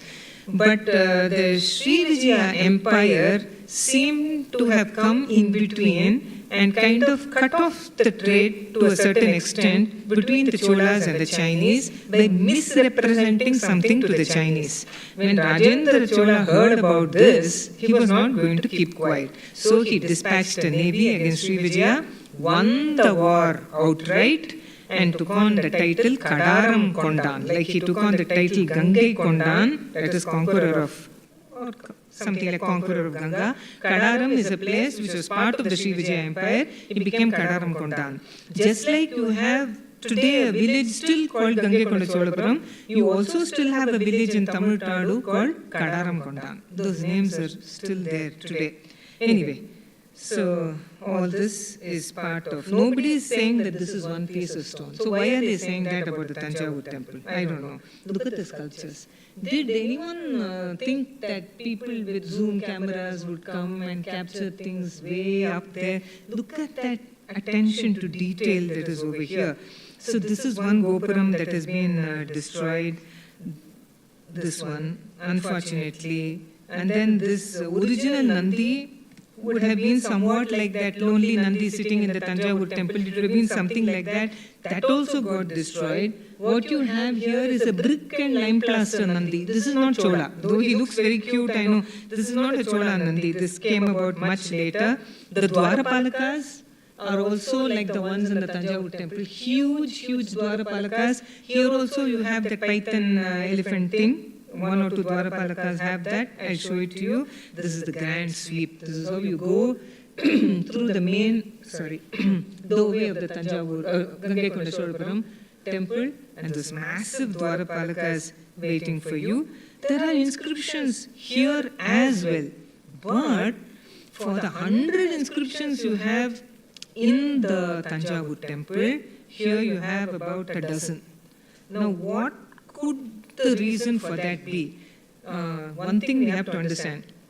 People, whenever we think of the Cholas, we think of Tanjavur, Tanjavur, Tanjavur. We don't understand that Urayur was also the capital of the Cholas for a long time before Tanjavur. We also fail to understand that Gangai Konda Cholapuram was for a much longer time the capital of the Cholas than Tanjavur. For 250 years, Gangai Konda Cholapuram was the capital of the Cholas. Tanjavur was not the capital for that long. But that mindset is there. Chola, Tanjavur, Tanjavur, Chola. Anyway, never mind. But then how come this temple does not have 100 inscriptions like Tanjavur? First of all, because the 60 inscriptions in Tanjavur alone belong to the Cholas. The rest of the 40 are later. Pandya period, Vijayanagara times, Nayak times. They did not inscribe in the Gangai Konda Cholapuram temple. It had become a small village, it had become a small town by the time those dynasties came. The other reason is, this is what some scholars have said, I'm only repeating. Even the inscriptions in the Tanjavur temple, that is the orders of Rajaraja Chola, which are inscribed on the walls of the Tanjavur temple, were actually put there by Rajendra Chola. I'll explain to you. Rajaraja Chola seems to have been somewhat unwell during the last years of the building of the Tanjavur temple. Many of his donations to the temple were written on Ola Chaudigal, that is palm leaf. They were all recorded there. But for them to be put on stone would take a very long time, and the temple had to be completed in a hurry. It was a temple that was completed in a hurry, the Tanjavur temple. So the inscriptions were not all etched on the walls of the temple by the time Rajaraja died. Rajendra took it upon himself to have all the orders that were there on the palm leaf manuscripts etched on the walls of the Tanjavur temple. Maybe similarly, I don't know, I'm just thinking, maybe he wanted his orders to be etched on the walls of the Gangai Konda Cholapuram temple, and maybe that didn't happen. I don't know, but it is very strange that this city that was the capital of the Cholas for 250 years, with this temple as the center, does not even have one inscription of Rajendra Chola. It's all inscriptions of his successors. It's a big question mark. I don't know the answer to this, but I would like to. Rajendra was a very, very great emperor, and in the temple that he built so lovingly, he sponsored so lovingly, you don't have his inscriptions. Well, doesn't matter, but at least the temple is there, and the best of Chola stone sculpture are in the Gangaikonda Cholagaram temple. See, the people are always comparing. I like the Tanjavur temple, you like Gangaikonda Cholagaram, we start fighting. But there is no fight about the sculptures. These are the best. So this one is the best of the best. Uttamottama, I think, of Chola stone sculpture. This is a story, and this is for the youngsters. This sculpture is called Chandesha Anugraha Murti. Anugraham is to bless. So Chandesha Anugraha Murti means Shiva blessing Chandesha. So Shiva here is blessing Chandesha. This is not a snake. This is a flower garland. If I zoom further, I don't know how to do that, but if I zoom further, you will see the flowers. I think you can see the outlines. There are flowers there. So ஒரு பூமாலைய இந்த பக்தனோட தலை மேல சூட்டுறார் சிவன். எதுக்காக அப்படி பண்ணணும்? So இங்க இருக்காரு இந்த Chandesha. This is Chandesha Anugrahamurti. This Chandesha is one of the 63 Nayanmars. 63 நாயன்மார்களை இவர் ஒருத்தர். If you go into one of these great Chola temples, in a row you will see the 63 Nayanmars. Among them, one is Chandesha. Where else will you see Chandesha in a Shiva temple? When you do pradakshina and come, you will see many people clapping like that in front of one Sannadhi. It is called the Chandesha Sannadhi. And you will always ask why they are clapping their hands, and they will give you a very stupid answer. They'll tell you that God is deaf. I don't know why that God should be deaf. So even if the God is deaf, if you do this, what difference is it going to make to him? Nothing. So in the kada enna oru Chola gramatla there was a little boy called Vichara Sharman, and he was taking care of the cows that belonged to a cowherd. And with the milk that he got from the cows, he used to do abhishekam of a Shivalinga. And the Shivalingata mannala panni இவர் பக்தினால அந்த பாலை ஊற்றி அந்த சிவலிங்கத்துக்கு அபிஷேகம் பண்ணிட்டு இருந்தார். அந்த கவுவோட owner வந்து ஐயோ பாலெல்லாம் வேஸ்டா போச்சேன்னு சொல்லி இந்த பையனோட அப்பா கிட்ட சொல்லியிருக்கார், வேஸ்ட் பண்றான் பையன் பாலெல்லாம். ஸோ அவன் அப்பா கோச்சின் வந்து ஒரு கத்தியால இந்த சிவலிங்கத்தை அழிக்க வந்துட்டார். அப்போ Chandesha cuts off his father's leg, and because of the bhakti that this little boy had for Shiva, Shiva and Parvati come down from Mount Kailash and they honor the devotee like this. And Shiva said to him, hereafter you will be looking after all my temples. So Chandesha is supposed to be the manager of all the Shiva temples, and as we are leaving the temple, we just clap. We don't clap, we just do this in front of him to say we are not taking anything from your temple. Chandesha, you are the manager. I am telling you, I am going away with clean hands. So, but you leave all that alone. I just want you to see this sculpture. Here you have, this is Shiva. Look at that expression on his face. இது வந்து கருங்கலால பண்ணிருக்காரு 1000 வருஷம் முன்னாடி யாரோ. See the gentle expression on his face. And you know, Shiva is obviously very fond of goddess Parvati. He's always looking at her. He has his arm around her. But here, clearly he's showing his back to Parvati because his attention is on Chandesha. His attention is on the devotee. He wants to bless him. He wants to honor him. Parvati doesn't mind. I mean, she's equally blissful over here. What I want you to see, other than the expression on the face of Shiva here, I want you to look at this deer. Even his eyes are seen. Look at that. எவ்வளவு தத்ரூபமா பண்ண முடியுமோ ஒரு தத்ரூபமா பண்ணிருக்காங்க. The axe is here. Then see that எவ்வளவோ நகை போட்டுட்டு இருக்கு சிவா இங்க. This haram, that broad thing he is wearing, and then there is a chain on top. Okay. யார் இந்த ஸ்கல்ப்டர்? இவர் பேரெல்லாம் நம்மளுக்கு தெரியாது.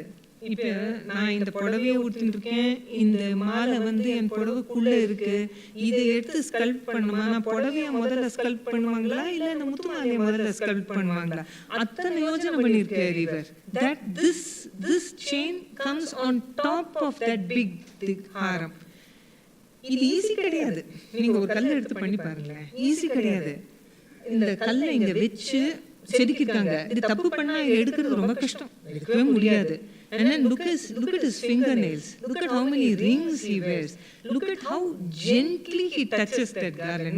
அப்படி டைட்டாலாம் போடல, அழகா அழகு. இவரோட எக்ஸ்பிரஷனை பாருங்க. He is being blessed by Shiva himself. He is so happy. He is bending down. His Anjali hasta. He is hugging himself like that. Attana oru, and the legs over here. And then note this. There is a gap between the leg and that pedestal. அந்த அதெல்லாம் பண்ணியிருக்கவே வேண்டாம். இந்த காலை ஒட்டி இதோட பண்ணிட்டா நம்ம கவனிக்கவா போறோம்? நம்ம தோணிருக்காது. இப்போ உங்க கையை கூட இங்க சுத்தி இது பண்ணலாம். So, this Chandesha Anugrahamurti should be the best of Chola art. Not on that opposite side, you have a Saraswati. How to recognize her as Saraswati? She doesn't have a veena in her hand, so we don't think it's Saraswati. But then, in the Chola period and even much later, Saraswati was not shown with a musical instrument in her hand. மற்ற ஊர்லாம் இருக்கு, இங்க கிடையாது. இங்க வந்து ஒரு ஜப்ப மாலை வச்சிருக்காங்க. அண்ட் இந்த கையில ஒரு கமண்டலு. பிரம்மா வந்து ஒரு வாட்டர் பாட் வச்சிருப்பாரு, அதுவே சரஸ்வதி கையில இருக்கு. I also want, she wears a Yagnopavita. I want you, this is art. Just look at it as art. I want you to see this. இந்த பூனல் மடங்கி வருது. அது ஒரு ஸ்ட்ரெயிட் லைனா போட்டிருக்கலாமே, அப்படி போடல. அந்த பாடி எப்படி வளையறதோ அது ரொம்ப கஷ்டம் அது பண்றதுக்கு. I don't have words to tell you. And then look at that face. Complete meditation la irukanga. Completely serene. And she is sitting in Padmasana. இந்த கை இப்படி மடங்கி இருக்கு. ஏன் இப்படி இருக்கணும்? இங்க வந்து ஒரு ஓலைச்சவுடி இருக்கணும். As though she is holding Veena Pustakadarini Saraswati. She should be holding a manuscript in her hand. These are all devotees looking at Goddess Saraswati. This is how side entrance to the Gangaikonda Cholapuram temple.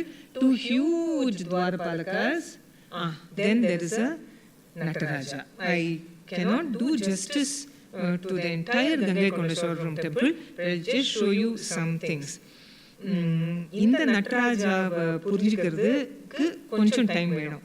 You can just look at it at Nataraja and go away. The Nataraja, of course I know it's a Nataraja. Or you can see how different this Nataraja is. First of all, unfortunately, it is broken. எப்போ உடைஞ்சதோ தெரியல. இதெல்லாம் ஒரு கல்லால பண்ண Nataraja. It was made of one piece of stone. It was broken here. So this is made of lime plaster. அது சப்போர்ட்டுக்காக இந்த கல் இருக்கு. ஒரிஜினலா பண்ணும்போது அதெல்லாம் இல்ல. This whole thing was one Nataraja and his leg was just hanging in mid-air like that. It would have looked so beautiful. Anyway, let's forget the stone. Now, what is different about the Nataraja is that there is a lady who is dancing here and then there is someone here. This Kuchi Mari or Manshanla inga. Avarku moonu kaal vera. Who is that Kuchi Mari Manshan with moonu kaal? Why is this lady dancing here? Why are there so many people here? Who is this lady who is again like a Kuchi? And then why is Nataraja dancing under a tree? Have you ever seen Nataraja dancing under a tree? இது ஒரு ஆலமரம், அதுவும் தெரியுது. ஆலமரத்து கடவுளுங்கிறவர் தட்சிணாமூர்த்தி. தமிழ்நாட்டில் தட்சிணாமூர்த்தி ஆலமர கடவுள்னு சொல்லுவேன். அவர் ஆலமரத்துக்கு அடியில தான் எப்போதும் தியானத்துல இருக்காரு. நடராஜருக்கு எதுக்கு ஆலமரம்? All together this is a very different Nataraja and we want to know why. Once again I am quoting from Kodavail Balasubramaniam sir. All that I know about the Gangaikonda Cholapuram temple is from Kodavail sir and I am acknowledging it very openly. இது வந்து வெறும் நடராஜர் இல்ல, இது ஏதோ ஒரு ஊர்ல இருக்கிற Natarajar. not சாதாரண Nataraja. he is not Nataraja from Chidambaram. he is a Nataraja from a village called Thiruvalangadu, which is about 2 hours from Chennai. This sculptor wanted to carve only the Thiruvalangadu Nataraja over here. அது எப்படி அவர் நம்மளுக்கு காட்டுறாருங்கிறது தான் இங்க ஒரு வித்தியாசமான விஷயம். திரு ஆலம் காடு, ஆலமரத்துல ஒரு காடு அந்த இடத்துல, அதனால அவருக்கு திருவாலங்காடு நடராஜான்னு பேரு. அவரை காட்டுறதுக்கு வேற என்ன பண்ணணும், ஆலமரத்தை காட்டியிருக்கார். So you know that this is the Nataraja from Thiruvalangadu. What else can you show? In Thiruvalangadu temple, it is a very famous Shiva temple. It was there that the dance competition between Shiva and Kali took place. Anga Shivanum Kaliyum dance competition onu pannanga. So you can see Kali dancing over here. So you know it is the Thiruvalangadu temple. Then you also have this lady over here. She is like ஒண்ணுமே இல்ல அவங்களுக்கு, வெறும் தோல். She is a lady who is one of the 63 Nayanmars. Her name is Karaikal Ammayar. Karaikal Ammayar was very, very closely connected with the Thiruvalangadu temple. She attained Samadhi there. அதனால Karaikal Ammayarயும் போட்டிருக்காங்க.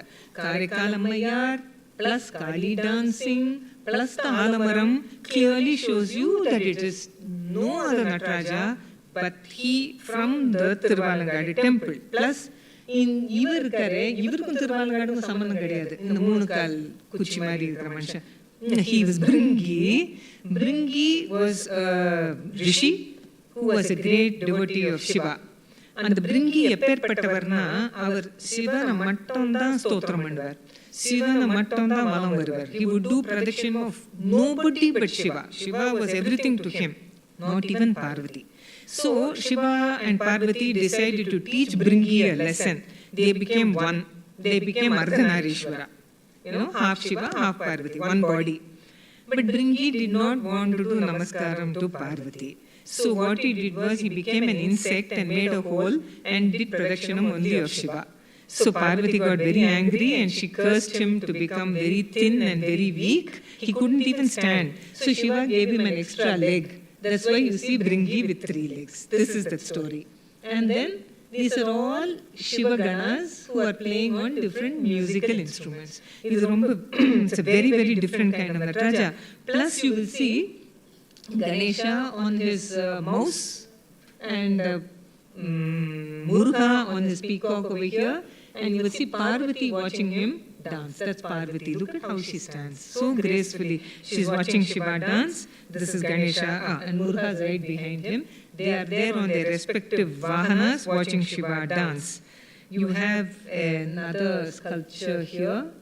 This is Muruga over here. Then you have Ardhanarishwara like this. On Shiva's side, you see him leaning on the Nandi. Then you have Brahma. How do you recognize Brahma? Brahma because he's got 3 faces on this side and 1 face on the other. How else can you recognize this to be Brahma? Is that the only characteristic feature? No, there's something else. Japamala, correct. He has a Japamala. More than that also, but here he is holding something in his hands. Those are called the Suruk and the Surum. These are actually 2 kinds of karandis, ladles, because Brahma has to do the homam. He is also always known to do the yajna. நீங்க யாகம் பண்றவங்களை பார்த்துருந்தீங்கன்னா அவங்க ஒரு நெய்யோ எண்ணெயோ ஊற்றி அந்த ஃபயருக்குள்ள போடுவாங்க. அதுக்கு ஒரு மரத்தால பண்ண கரண்டி எடுத்து தான் பண்ணுவாங்க. அதை தான் வச்சுட்டு இருக்காரு Brahma over there. So that you will see. And then this is, anybody in the audience, who is this god? Yes, students? Vishnu, because he has the Shankha. What is this?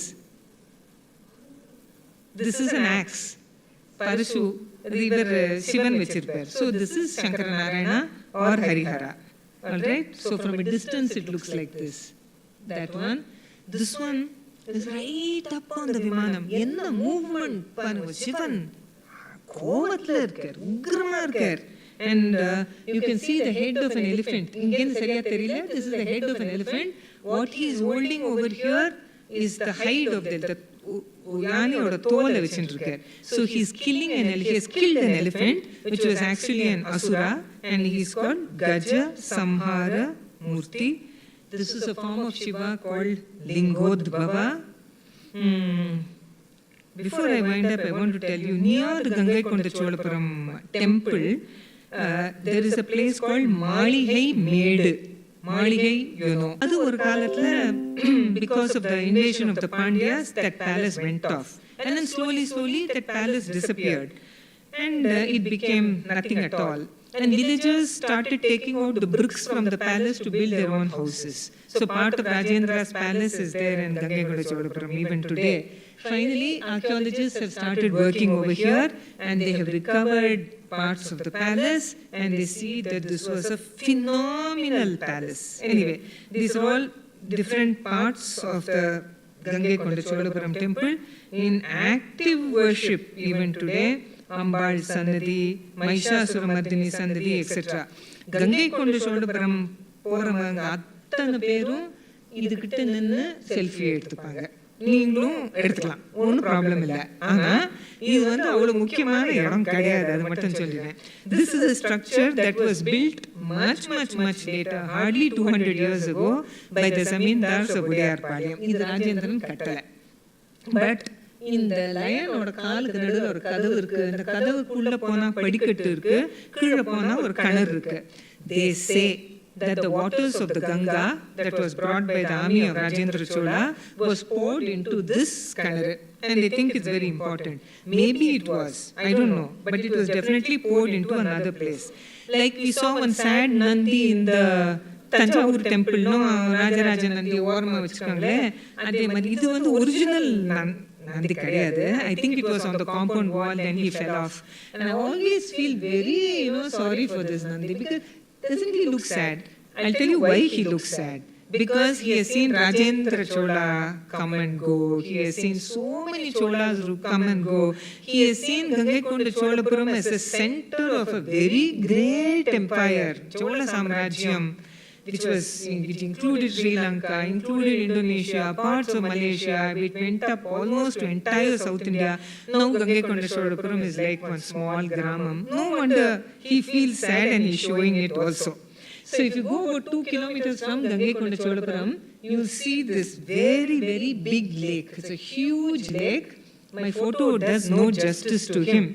Now if you want to go to this lake, you will have to ask for Ponneri. Ponneriin கேட்டீங்கன்னா இங்க கூட்டின்னு போவாங்க.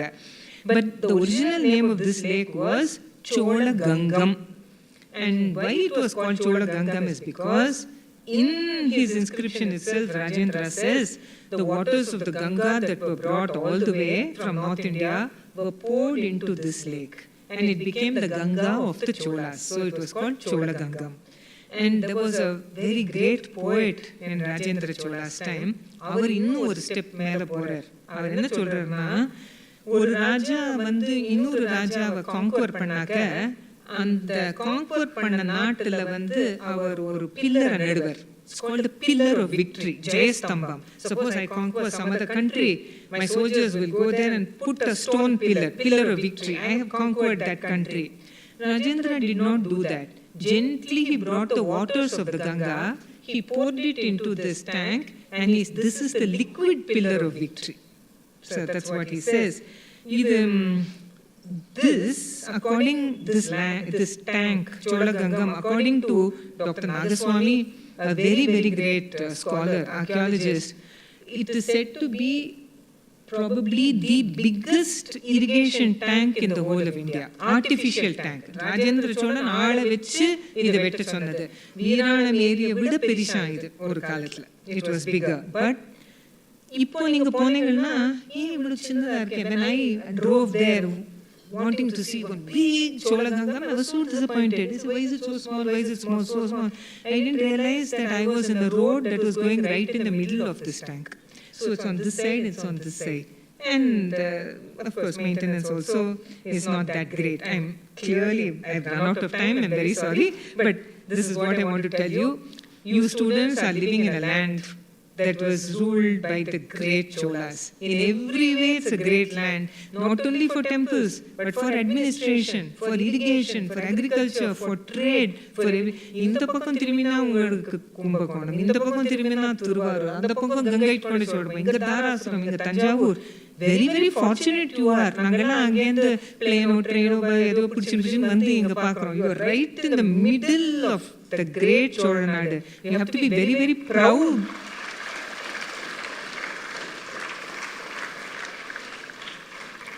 Be proud of where you belong. Please be proud of it. And please carry forward this legacy. You are the youngsters. You are going to be in charge of this country in the future. You have to safeguard the legacy of the Cholas, the monuments, everything. It is yours. Neenga kaapaathama yaar kaapatha poranga? Dayasenji kaapathunga. Thank you.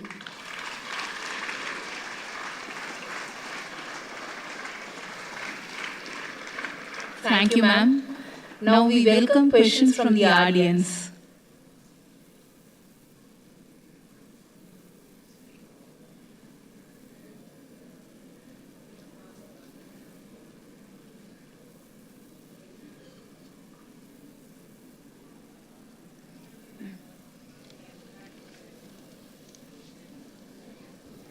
Good afternoon, ma'am. I am Jay Balaji from BSCA. இப்போ இந்த தஞ்சை கோயிலில் இருக்க விமானம் இருக்குல்ல ma'am, அது வந்து அடுக்கி கட்டப்பட்டதுன்னு சொல்லிருக்கீங்க. அது எப்படி மேம் கட்டியிருப்பாங்க? அந்த காலத்தில் கிரேனும் கிடையாது, அப்புறம் எப்படி மேம் கட்டியிருப்பாங்க? நல்ல கேள்வி. நானே சொல்லியிருக்கணும், டைம் கன்ஸ்ட்ரெயின்ட்னால சொல்லலை. இப்போ இந்த தஞ்சாவூர் கோவில் ரொம்ப பிரம்மாண்டமான ஹைட்டில் இருக்கிறதுனால நம்ம இந்த கேள்வியை கேட்குறோம். வெரஸ் இந்த எந்த மெத்தடை வச்சு இந்த தஞ்சாவூர் கோவிலை கட்டியிருக்காங்களோ அதே மெத்தட் தான் தஞ்சாவூர் கோவிலை கட்டுறதுக்கு முன்னாடி இருந்த கோவிலெல்லாம் அதே method. And after Thanjavur also same method. அது என்ன மெத்தட்னா, சப்போஸ் இந்த ஸ்டேஜ் மேலே தான் நீங்கள் கட்ட போகிறீங்க தஞ்சாவூர் கோவில். இந்த இடத்துல எங்கேருந்தோ புதுக்கோட்டையிலேருந்து நீங்கள் ஒரு ஸ்டோனை கொண்டு வரீங்க. அந்த ஸ்டோன் வந்து இந்த இதில் ஒரு ஹாஃப் ஹைட், இந்த ஸ்டோன் அது ஒரு சைஸாக பண்ணி நீங்கள் 4 ஃப்ரெண்ட்ஸை கூப்பிட்டு தள்ளி இந்த இடத்துல வச்சிடுறீங்க. ஓகே, இப்போ இதுக்கு மேலே இன்னொரு கல் நீங்கள் வைக்கணும். இப்போ எப்படி இன்னும் ஒரு 12 பேரை தூக்க சொல்லியா அந்த மாதிரி வைப்பீங்களா? இல்லை ஒரு ஈஸியர் மெத்தட் இருக்கு. இங்கேருந்து ஒரு ரேம்ப் கட்டிடுங்க, ஒரு மணலால் அப்படி ஸ்லாண்டிங்காக கட்டிட்டீங்கன்னா நீங்கள் இன்னும் ஒரு 8 பேரை அப்படி தள்ளி இதுக்கு மேலே வச்சிடலாம். ஓகே, அப்புறம் என்ன பண்ணுவீங்க, இது இன்னும் கொஞ்சம் ஹைட்டை ஜாஸ்தியாக்கி இன்னும் நீளமாக்கிட்டு அதை தள்ளி இன்னொன்று வைக்கலாம். அவ்வளோ ஈஸி கிடையாது, நான் சொல்கிற அளவுலாம் ஈஸி கிடையாது. அது ரொம்ப ஜாகிரதையாக பண்ணணும்.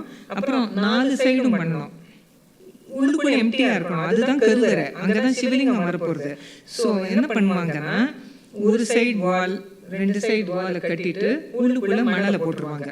இல்லைன்னா இது கொலாப்ஸ் ஆகிடும், உள்ளுக்குள்ளே விழுந்துடும். உள்ளுக்குள்ளே எப்படி இந்த செவுறு மேலே மேலே வருதோ உள்ளுக்குள்ளே மணல் லெவலும் மேலே மேலே வரும். அந்த மாதிரி டாப் மட்டும் கட்டிட்டு அப்புறம் அத்தனை மணலையும் வெளில எடுக்கணும். Okay ma'am. Another question ma'am, இப்போ அந்த கங்கை கொண்ட சோழபுரம் கோயிலும் தஞ்சை கோயிலும் நேருக்கு நேர் பார்க்குது அப்படிங்கிற அந்த வாசல் ரெண்டும், அது உண்மையா மேம்? நேருக்கு நேர் அந்த சிவலிங்கமும் தஞ்சாவூர் கோயிலோட சிவலிங்கமும் நேருக்கு நேர் பார்க்குது அப்படின்னு சொல்றாங்க, அது உண்மையா மேம்? நேருக்கு நேர் ஆப்போசிட் இருக்குங்கறீங்களா? நேருக்கு நேர் இருக்குங்கற மாதிரி சொல்றாங்க. I don't think so. நிறைய கட்டுக்கதையில இது ஒண்ணுன்னு நான் நினைக்கிறேன், தெரியல. I am not sure. Time.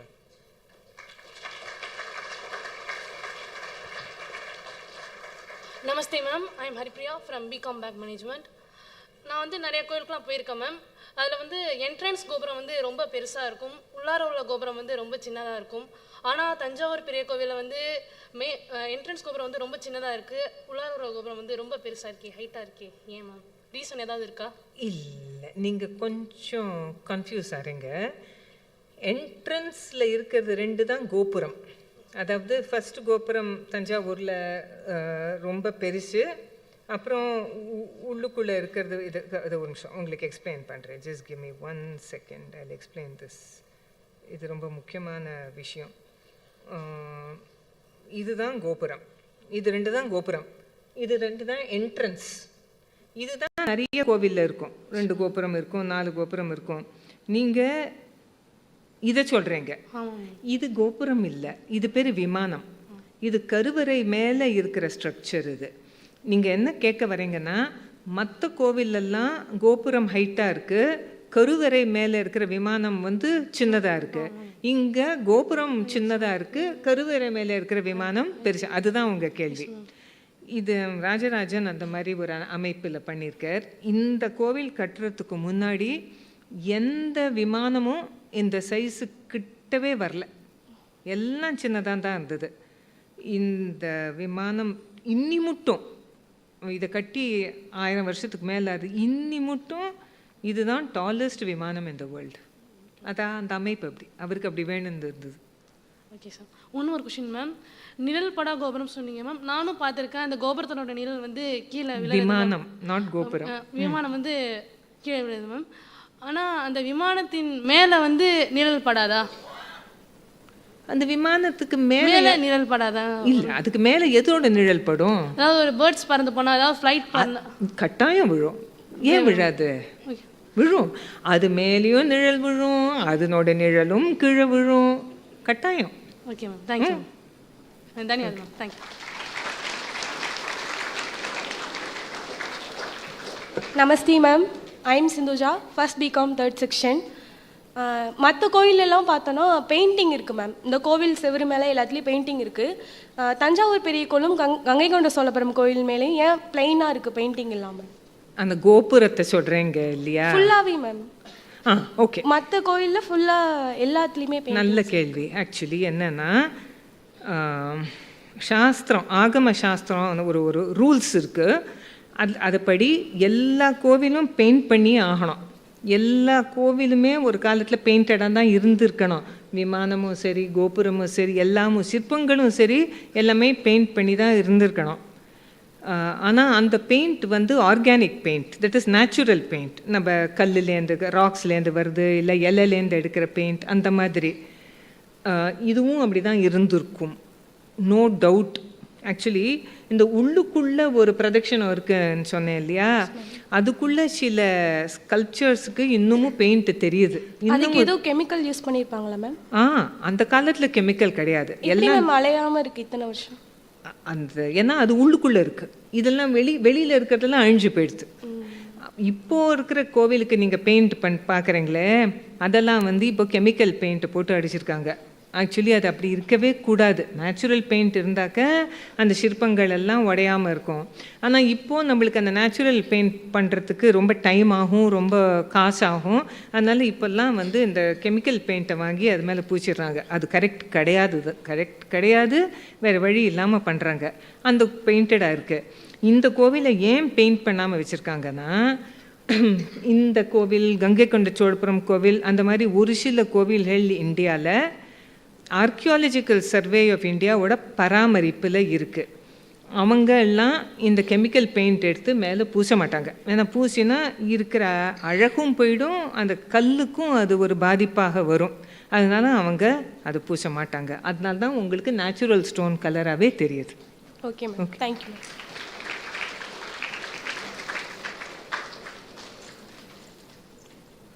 Namaste ma'am, I am R V Deivani from first BCom.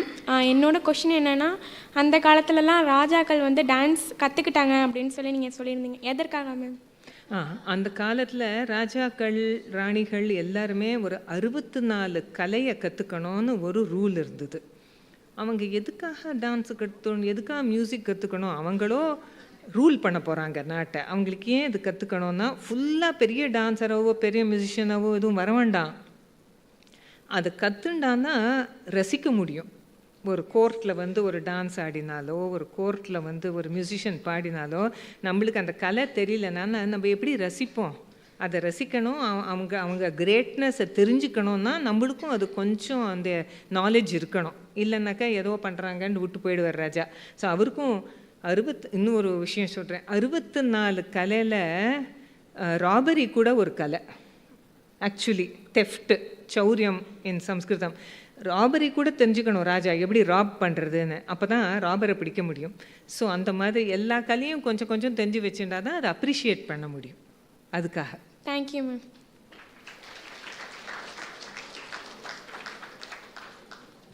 Namaste ma'am, I am Gopika from first BCom ma'am. I am having one doubt ma'am. எதனால ma'am இந்த மாதிரி கல்லெல்லாம் எப்படி கொண்டு வந்தாங்க மேம்? ஆக்சுவலி நம்மளுக்கு நல்ல கேள்வி தான். நம்மளுக்கு தெரியாது ஆக்சுவலாக எப்படி கொண்டு வந்தாங்கன்னு. நம்மளுக்கு அது எங்கேயுமே எழுதி வைக்கலை. ஆனால் நம்ம வேறு என்னவா இருக்க முடியும், அது இழுத்துன்னு வந்திருப்பாங்க. என்ன பண்ணுவாங்கன்னா, நம்ம நினைக்கிறோம் இது எதுக்கும் இதுக்கு எவிடன்ஸ் கிடையாது. இந்த மரக்கட்டையை ரவுண்டு பண்ணி கீழே வைப்பாங்க. அந்த உருட்டின்னு வருவாங்க அந்த ஸ்டோனை வழியால். ரொம்ப கஷ்டமான வேலை. இல்லை யானையை வச்சு இழுக்க வைப்பாங்க. மேம் நம்ம இடத்துல வந்து மவுண்ட் எதுவுமே இல்லை மேம். அப்புறம் எப்படி மேம் கல்லெல்லாம் அவங்க கொண்டு வந்தாங்க? அந்த புதுக்கோட்டை ஏரியாலேருந்து கொண்டு வந்திருக்காங்களே, அங்கேருந்து அந்த வெட்டி கொண்டு வந்திருக்காங்க. அவ்வளோ தூரம் கொண்டு வந்திருக்காங்க. கரெக்டாக நம்மளுக்கு அந்த மோட் ஆஃப் டிரான்ஸ்போர்ட் தெரியாது. பட் இப்படி தான் பண்ணியிருக்கோம். கீழே மரக்கட்டையை வச்சு அதை சுற்றி கொண்டு வந்திருப்பாங்க. யானையை இழுக்க வச்சுருப்பாங்க, தள்ள வச்சுருப்பாங்க. அதெல்லாம் நினச்சா அந்த கோவிலோட வேல்யூ இன்னும் பன்மடங்கு ஆகிடும் நம்மளுக்கு. Thank you ma'am.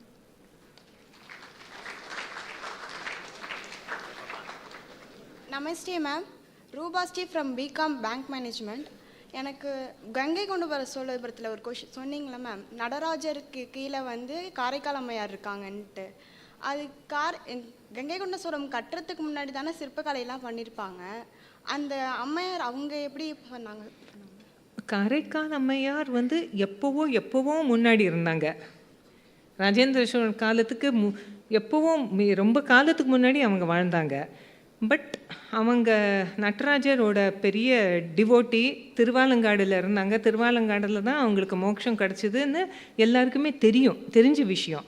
ஸோ இந்த ஸ்கல்ப்டர் வந்து திருவாலங்காடு கோவிலோட செவுத்தில் திருவாலங்காடு நடராஜரை அவருக்கு அந்த ஞானம் இருந்திருக்கு. அவருக்கு தெரியும் இந்த மாதிரி திருவாலங்காட்டில் இந்த மாதிரி ஒரு விஷயம் இருந்ததுன்னு தெரியும். அதை எடுத்து இந்த கோவில் செவுத்தில் போட்டிருக்காரு. Okay ma'am. அதுதானே உங்கள் கேள்வி? அதான் மேம். Okay, thank you ma'am. அம்மா, தஞ்சை பெரிய கோயிலுக்கு வந்து எப்படி சாரம் சாரப்பள்ளம் என்ற ஊரில் இருந்து அது ஒரு 5 கிலோமீட்டருக்கு அந்தாண்ட ஊர்லேருந்து சாரம் அமைச்சு அந்த உயர் கோபுரத்துக்கு உள்ள விமான கல் வரைக்கும் அப்படி தான் கொண்டு போனாங்க. சாரப்பள்ளம்ங்கிற ஊர்லேருந்து தான் அதுக்கு கல்லை கொண்டு போயிருக்காங்க. அவங்களுக்கு சாரம் அமைச்சு தான் கொண்டு போயிருக்காங்க. ஒத்துக்கிறேன் சார், நான் ஒத்துக்கிறேன். ஆனால் இதில் என்ன ஒரு விஷயம்னா, ஒன்று அது ஒரு கல் இல்லை, அது நிறைய கல்லை சேர்த்து வச்சு ஒரு கல் மாதிரி தெரியுது. ரெண்டாவது, ஒரு சாரப்பள்ளம்ங்கிற ஊர் வந்து ஒரு டைரெக்ஷனில் தான் இருக்கும். இந்த கோவிலோட செவுரு வந்து 4 பக்கம் ஸ்கொயர் ஆக்சுவலி. ஸோ ஒரு பக்கத்துலேருந்து சாரப்பள்ளம்ல ஒரு கிராமத்துலேருந்து அந்த சாரமை கட்டியிருக்காங்க. இந்த பக்கமும் ஒரு சாரம் கட்டணும், இந்த பக்கமும் கட்டணும். ஒரு சாரத்தை வச்சு மொத்த கோவிலை கட்ட முடியாது. ஸோ சாரங்கிறது ஒரு டைரெக்ஷனில் ஒண்டி இருக்க முடியாது. ஆக்சுவலி இது எப்படி கட்டியிருப்பாங்கன்னு நம்ம நினைக்கிறோன்னா, இதை சுற்றி ரவுண்டாக சாரம் இருந்திருக்கும், எல்லா டைரெக்ஷன்லேயும் இருந்திருக்கும். அதை வச்சு தான் கல்லை ரவுண்டாக எடுத்துன்னு போய் வச்சுருப்பாங்க. இல்லைங்க, இப்போ பொதுவாக ஏன்னு கேட்டிங்கன்னா, நாங்கள்லாம் விஸ்வகர்மா என்னன்னு கேட்டிங்கன்னா, ஒரு பக்கத்தில் சாரத்தில் கொண்டு போய் அதை சுற்றி தான் வடிவமைக்கிறத தவிர 4 பக்கமுமே சாரம் வச்சு எப்போவுமே உயர் கோபுரங்களும் அப்படி கட்டுறதில்லை. பெரும்பாலும் நீங்கள் பார்த்தீங்கன்னா, ஒரு பக்கத்தில் ஏற்றுறதுக்கு இறங்குறதுக்கு ஒரு வழியத்தி அது வழியாக தான் பொருள்லாம் போகும். அதை என்ன பண்ணுவாங்கன்னா, வடிவமைச்சு படிப்படியாக கொண்டு போய் அதுக்கு ஒரு கீழே பேஸ் எவ்வளவு இருக்கணும், வரும்போது எவ்வளவு குறைக்கணும், மேலே வரணும், விமானம் எவ்வளவு வைக்கணும், விமானத்தினுடைய கோபுரம் இதுக்கு எத்தனை மடி வைக்கணுங்கிறத அப்படி தான் உங்களுக்கு வடிவமைக்கணும் வரைக்கும். அதில் 4 பக்கமும் சாராமிச்சு இப்போ வீடே கட்டுறோம்னா அப்படி பண்ணுறது இல்லைங்க. உங்களுக்கு கோவிலாக இருந்தாலும் அப்படி தான் பண்ணுறது தான் வழக்கம். அப்படி தான் அமைச்சது தான். இப்போ ஏன்னு கேட்டிங்கன்னா, வரலாற்று இதில் வந்து சாரப்பள்ளம்ங்கிற ஊர்லேருந்து தான் இதுக்கு வேண்டிய அத்தனை பொருட்களும் போய் பண்ணியிருக்காங்கங்கிறது தான் அது இருக்குது. அந்த கல்வெட்டுலேயே இருக்குது அது. அதை நான் ஒத்துக்கிறேன். இருந்தாலும் இந்த ஹைட்டுக்கு ஒரே இடத்துலேருந்து தான் வந்திருக்குமா? இல்லை, அது வந்து ஒன்றும் இது இல்லைங்களா. இப்போ உங்களுக்கு இப்போவும் பல விஷயங்கள் இப்போ பக்கத்தில் எங்கள் ஊரில் பக்கத்தில் ஒரு பெரிய கிறிஸ்டின் கோவில் ஒன்று இருக்குது, பெரும்பான்மையூருங்கிற ஒரு இதெல்லாம் உங்களுக்கு ஒரு பெரிய உயர்ந்த அதெல்லாம் உங்களுக்கு ஒரு 400-500 ஆண்டுகளுக்கு முன்னாடி கட்டியிருக்காங்க. இன்னமும் அசையாமல் அப்படியே இருக்குங்களா. அது பராமரிப்பு இல்லாமல் இருக்குது. இது வந்து நீங்கள் சொன்ன மாதிரி தொல்பொருள் ஆய்வுத்துறையால் பராமரிக்கப்பட்டிருக்கிறதால இது அழகாக நல்லா இருக்கும் உங்களுக்கு. இதுதான் உண்மையானது. நன்றி.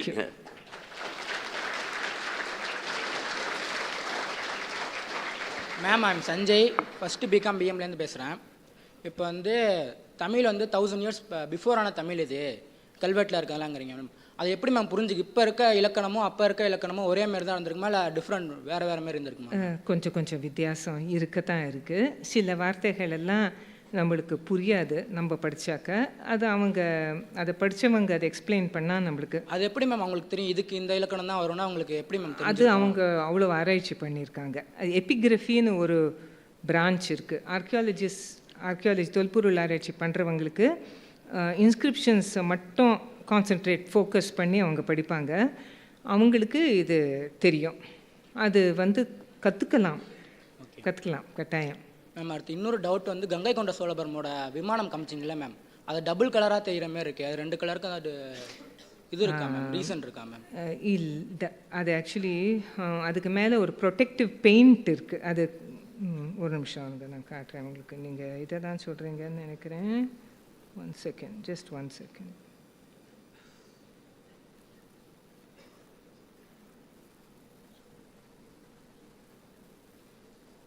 எங்கே டபுள் கலரா? இங்கே மட்டும் ஒரு கலர், அது ஒரு கலர் நீங்கள் சொல்கிறீங்களா? இது ஆக்சுவலி கம்ப்ளீட்லி ஸ்டோன் கலர் கிடையாது. இதுக்கு மேலே லைட்டாக ஒரு கோட் ப்ரொடெக்டிவ் பெயிண்ட் இருக்குது. அப்போனா ஃபுல்லாகவே பண்ணியிருக்கலாமே, ஏன் மேம் ஆஃப் மட்டும் இப்படியா? இல்லை, இதெல்லாம் கரெக்டாக தான். இது ஒன் ஃபோட்டோ கோளாரோ என்னமோ தெரில. இல்லை, இங்கே பெயிண்ட் கொஞ்சம் உறிஞ்சி விழுந்துருக்கலாம், இங்கே இருந்திருக்கலாம். ஏஎஸ்ஐ கரெக்டாக தான் பண்ணுவாங்க. இதை பராமரிக்கிறதுக்காக தான். Namaste ma'am, I'm Arun Jay, first BCom first section. விமானத்தை சுற்றி ஃபுல்லு தங்க தகடு சொன்னீங்க. இப்போவே பார்க்கும்போது இருக்கா மேம்? அது இருக்கிற மாதிரி தெரியல. தங்கம் எப்போவோ விட்டு வைப்பாங்களா? எப்போவோ போச்சு. கல்வெட்டில் இருக்கா? இன்னும் இருக்கா மேம் கல்வெட்டுலாம்? அது இருக்கு. Okay, okay, thank you ma'am. வணக்கம் மேம், ஐம் அனுகிரஹா கோவிந்தராஜ். நான் ஃபஸ்ட் பிசிஏலேருந்து வரேன். இப்போ தஞ்சாவூர் பெரிய கோயிலில் சுரங்கப்பாதைகள் ஏதாவது இருக்கா மேம்? அப்புறம் இன்வென்ஷன் அப்போது யாராவது ராஜாங்கள் பதுங்கிறதுக்கு இடம் அங்கே இருந்துச்சா மேம்?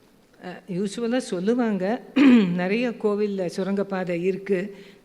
அது அங்கேருந்து பேலஸ்க்கு போகும். பேலஸ்லேருந்து அவங்க என்ன எஸ்கேப் ஆகலாம், இன்வேஷன் வந்தான்னு எனக்கு தெரியாது. இருக்கலாம், அது எனக்கு தெரியாது. இருக்கா இல்லையான்னு தெரியாது எனக்கு. இருக்கலாம். Okay ma'am, thank you ma'am.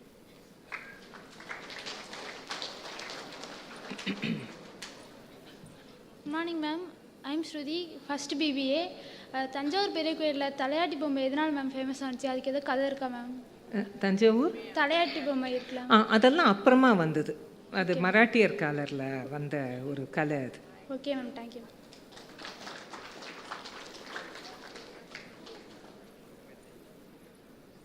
Namaste ma'am, I M first BBA. அந்த காலத்தில் ராஜாலாம் வெப்பன்ஸ் யூஸ் பண்ணியிருப்பாங்க. அதெல்லாம் எப்படி மேம் செஞ்சுருப்பாங்க அந்த காலத்தில்? அந்த காலத்தில் டெஃபினட்டாக பிளாக் ஸ்மித்ஸ் இருந்திருப்பாங்க. டெஃபினட்டாக அது ஒரு பெரிய இண்டஸ்ட்ரி இருந்திருக்கும்.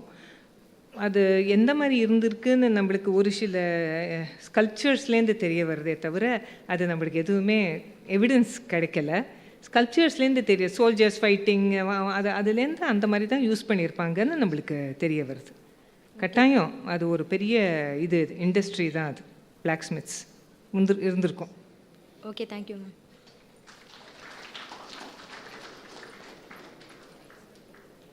நமஸ்தே மேம், இப்போ கங்கை கொண்ட சோழபுரத்தில் விமானத்தின் மேற்பகுதியில் சந்திரகாந்த கல் இருக்குன்னு சொல்கிறாங்களே, அது உண்மையா?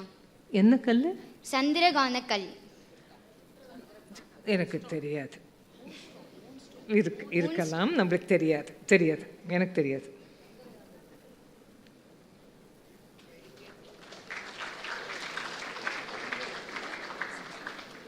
That's it. Okay, thank you.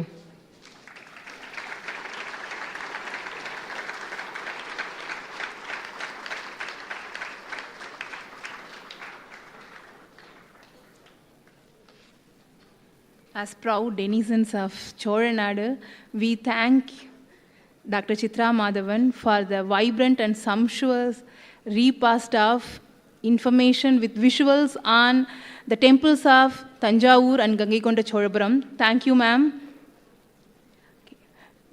May I invite our chairperson and managing trustee, Srimati Sheila Balaji ma'am, onto the dais to honor our speaker.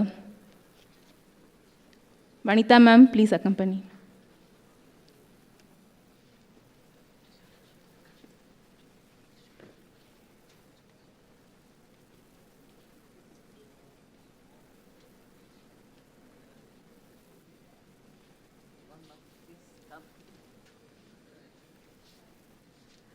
I think I was really thank Dr. Chitra Madhavan for coming back and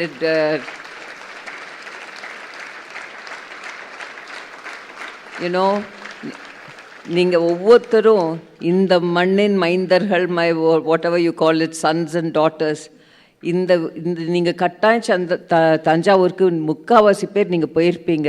ரொம்ப தூரத்தில் இல்லை. ஆனால் நான் அந்த கோவிலில் போகும்போது இதெல்லாம் இவ்வளோ நுணுக்கமாக பார்த்துருக்க மாட்டீங்க. இப்போவாவது நீங்கள் உங்களோட நீங்கள் தான் inheritors of the Chola legacy. அதை பார்த்துண்டா நம்மளோட ப்ரைட் வரும், that we belong to this culture. இல்லையா? இந்த ப்ரைட் வந்ததுன்னா ஒருத்தர் நீங்கள் you will stand firm. Only a person who has confidence in their culture, அவங்க தான் இந்த நாட்டுக்கும் தங்களுக்குமே எந்தாவது கான்ட்ரிபியூட் பண்ண முடியும். அதனால நம்ம ஹிஸ்ட்ரி, நம்ம கலாச்சாரத்தை நன்றாக புரிந்து அதில் நல்ல அட்மிரேஷன் அண்ட் கான்ஃபிடென்ஸ் இருக்கணும். அதுக்கு தான் இதெல்லாம் நம்ம எடுத்து சொல்கிறோம். ஸோ தட் உங்களோட ஓன் ஹெரிட்டேஜ் உங்களுக்கு ப்ரைட் இருக்கணும். Be proud of who you are. அப்போ தான் then you can contribute something. That is why please appreciate everything. இது வரைக்கும் உங்களுக்கு இது இவ்வளோ தூரம் வந்திருக்கு. நிறையா அழிஞ்சு போச்சு, பட் இருக்கிறத நீங்கள் நல்லா பார்த்துக்காங்க. ஸோ தட் உங்கள் குழந்தைகள், உங்கள் கிராண்ட் சில்ட்ரன், உங்கள் great grandchildren will appreciate this.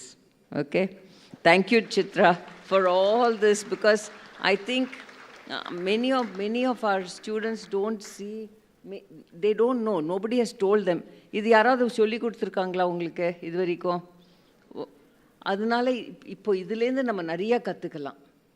Okay, so I really think it's a phenomenal effort and thank you so very much.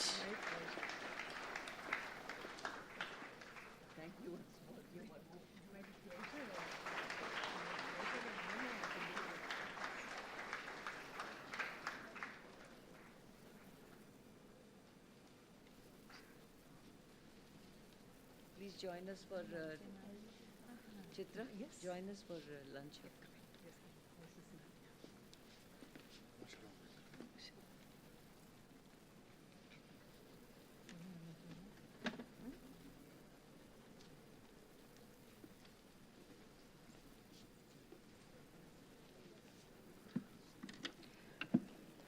With this, the morning session of the 5th day of our convention ends here.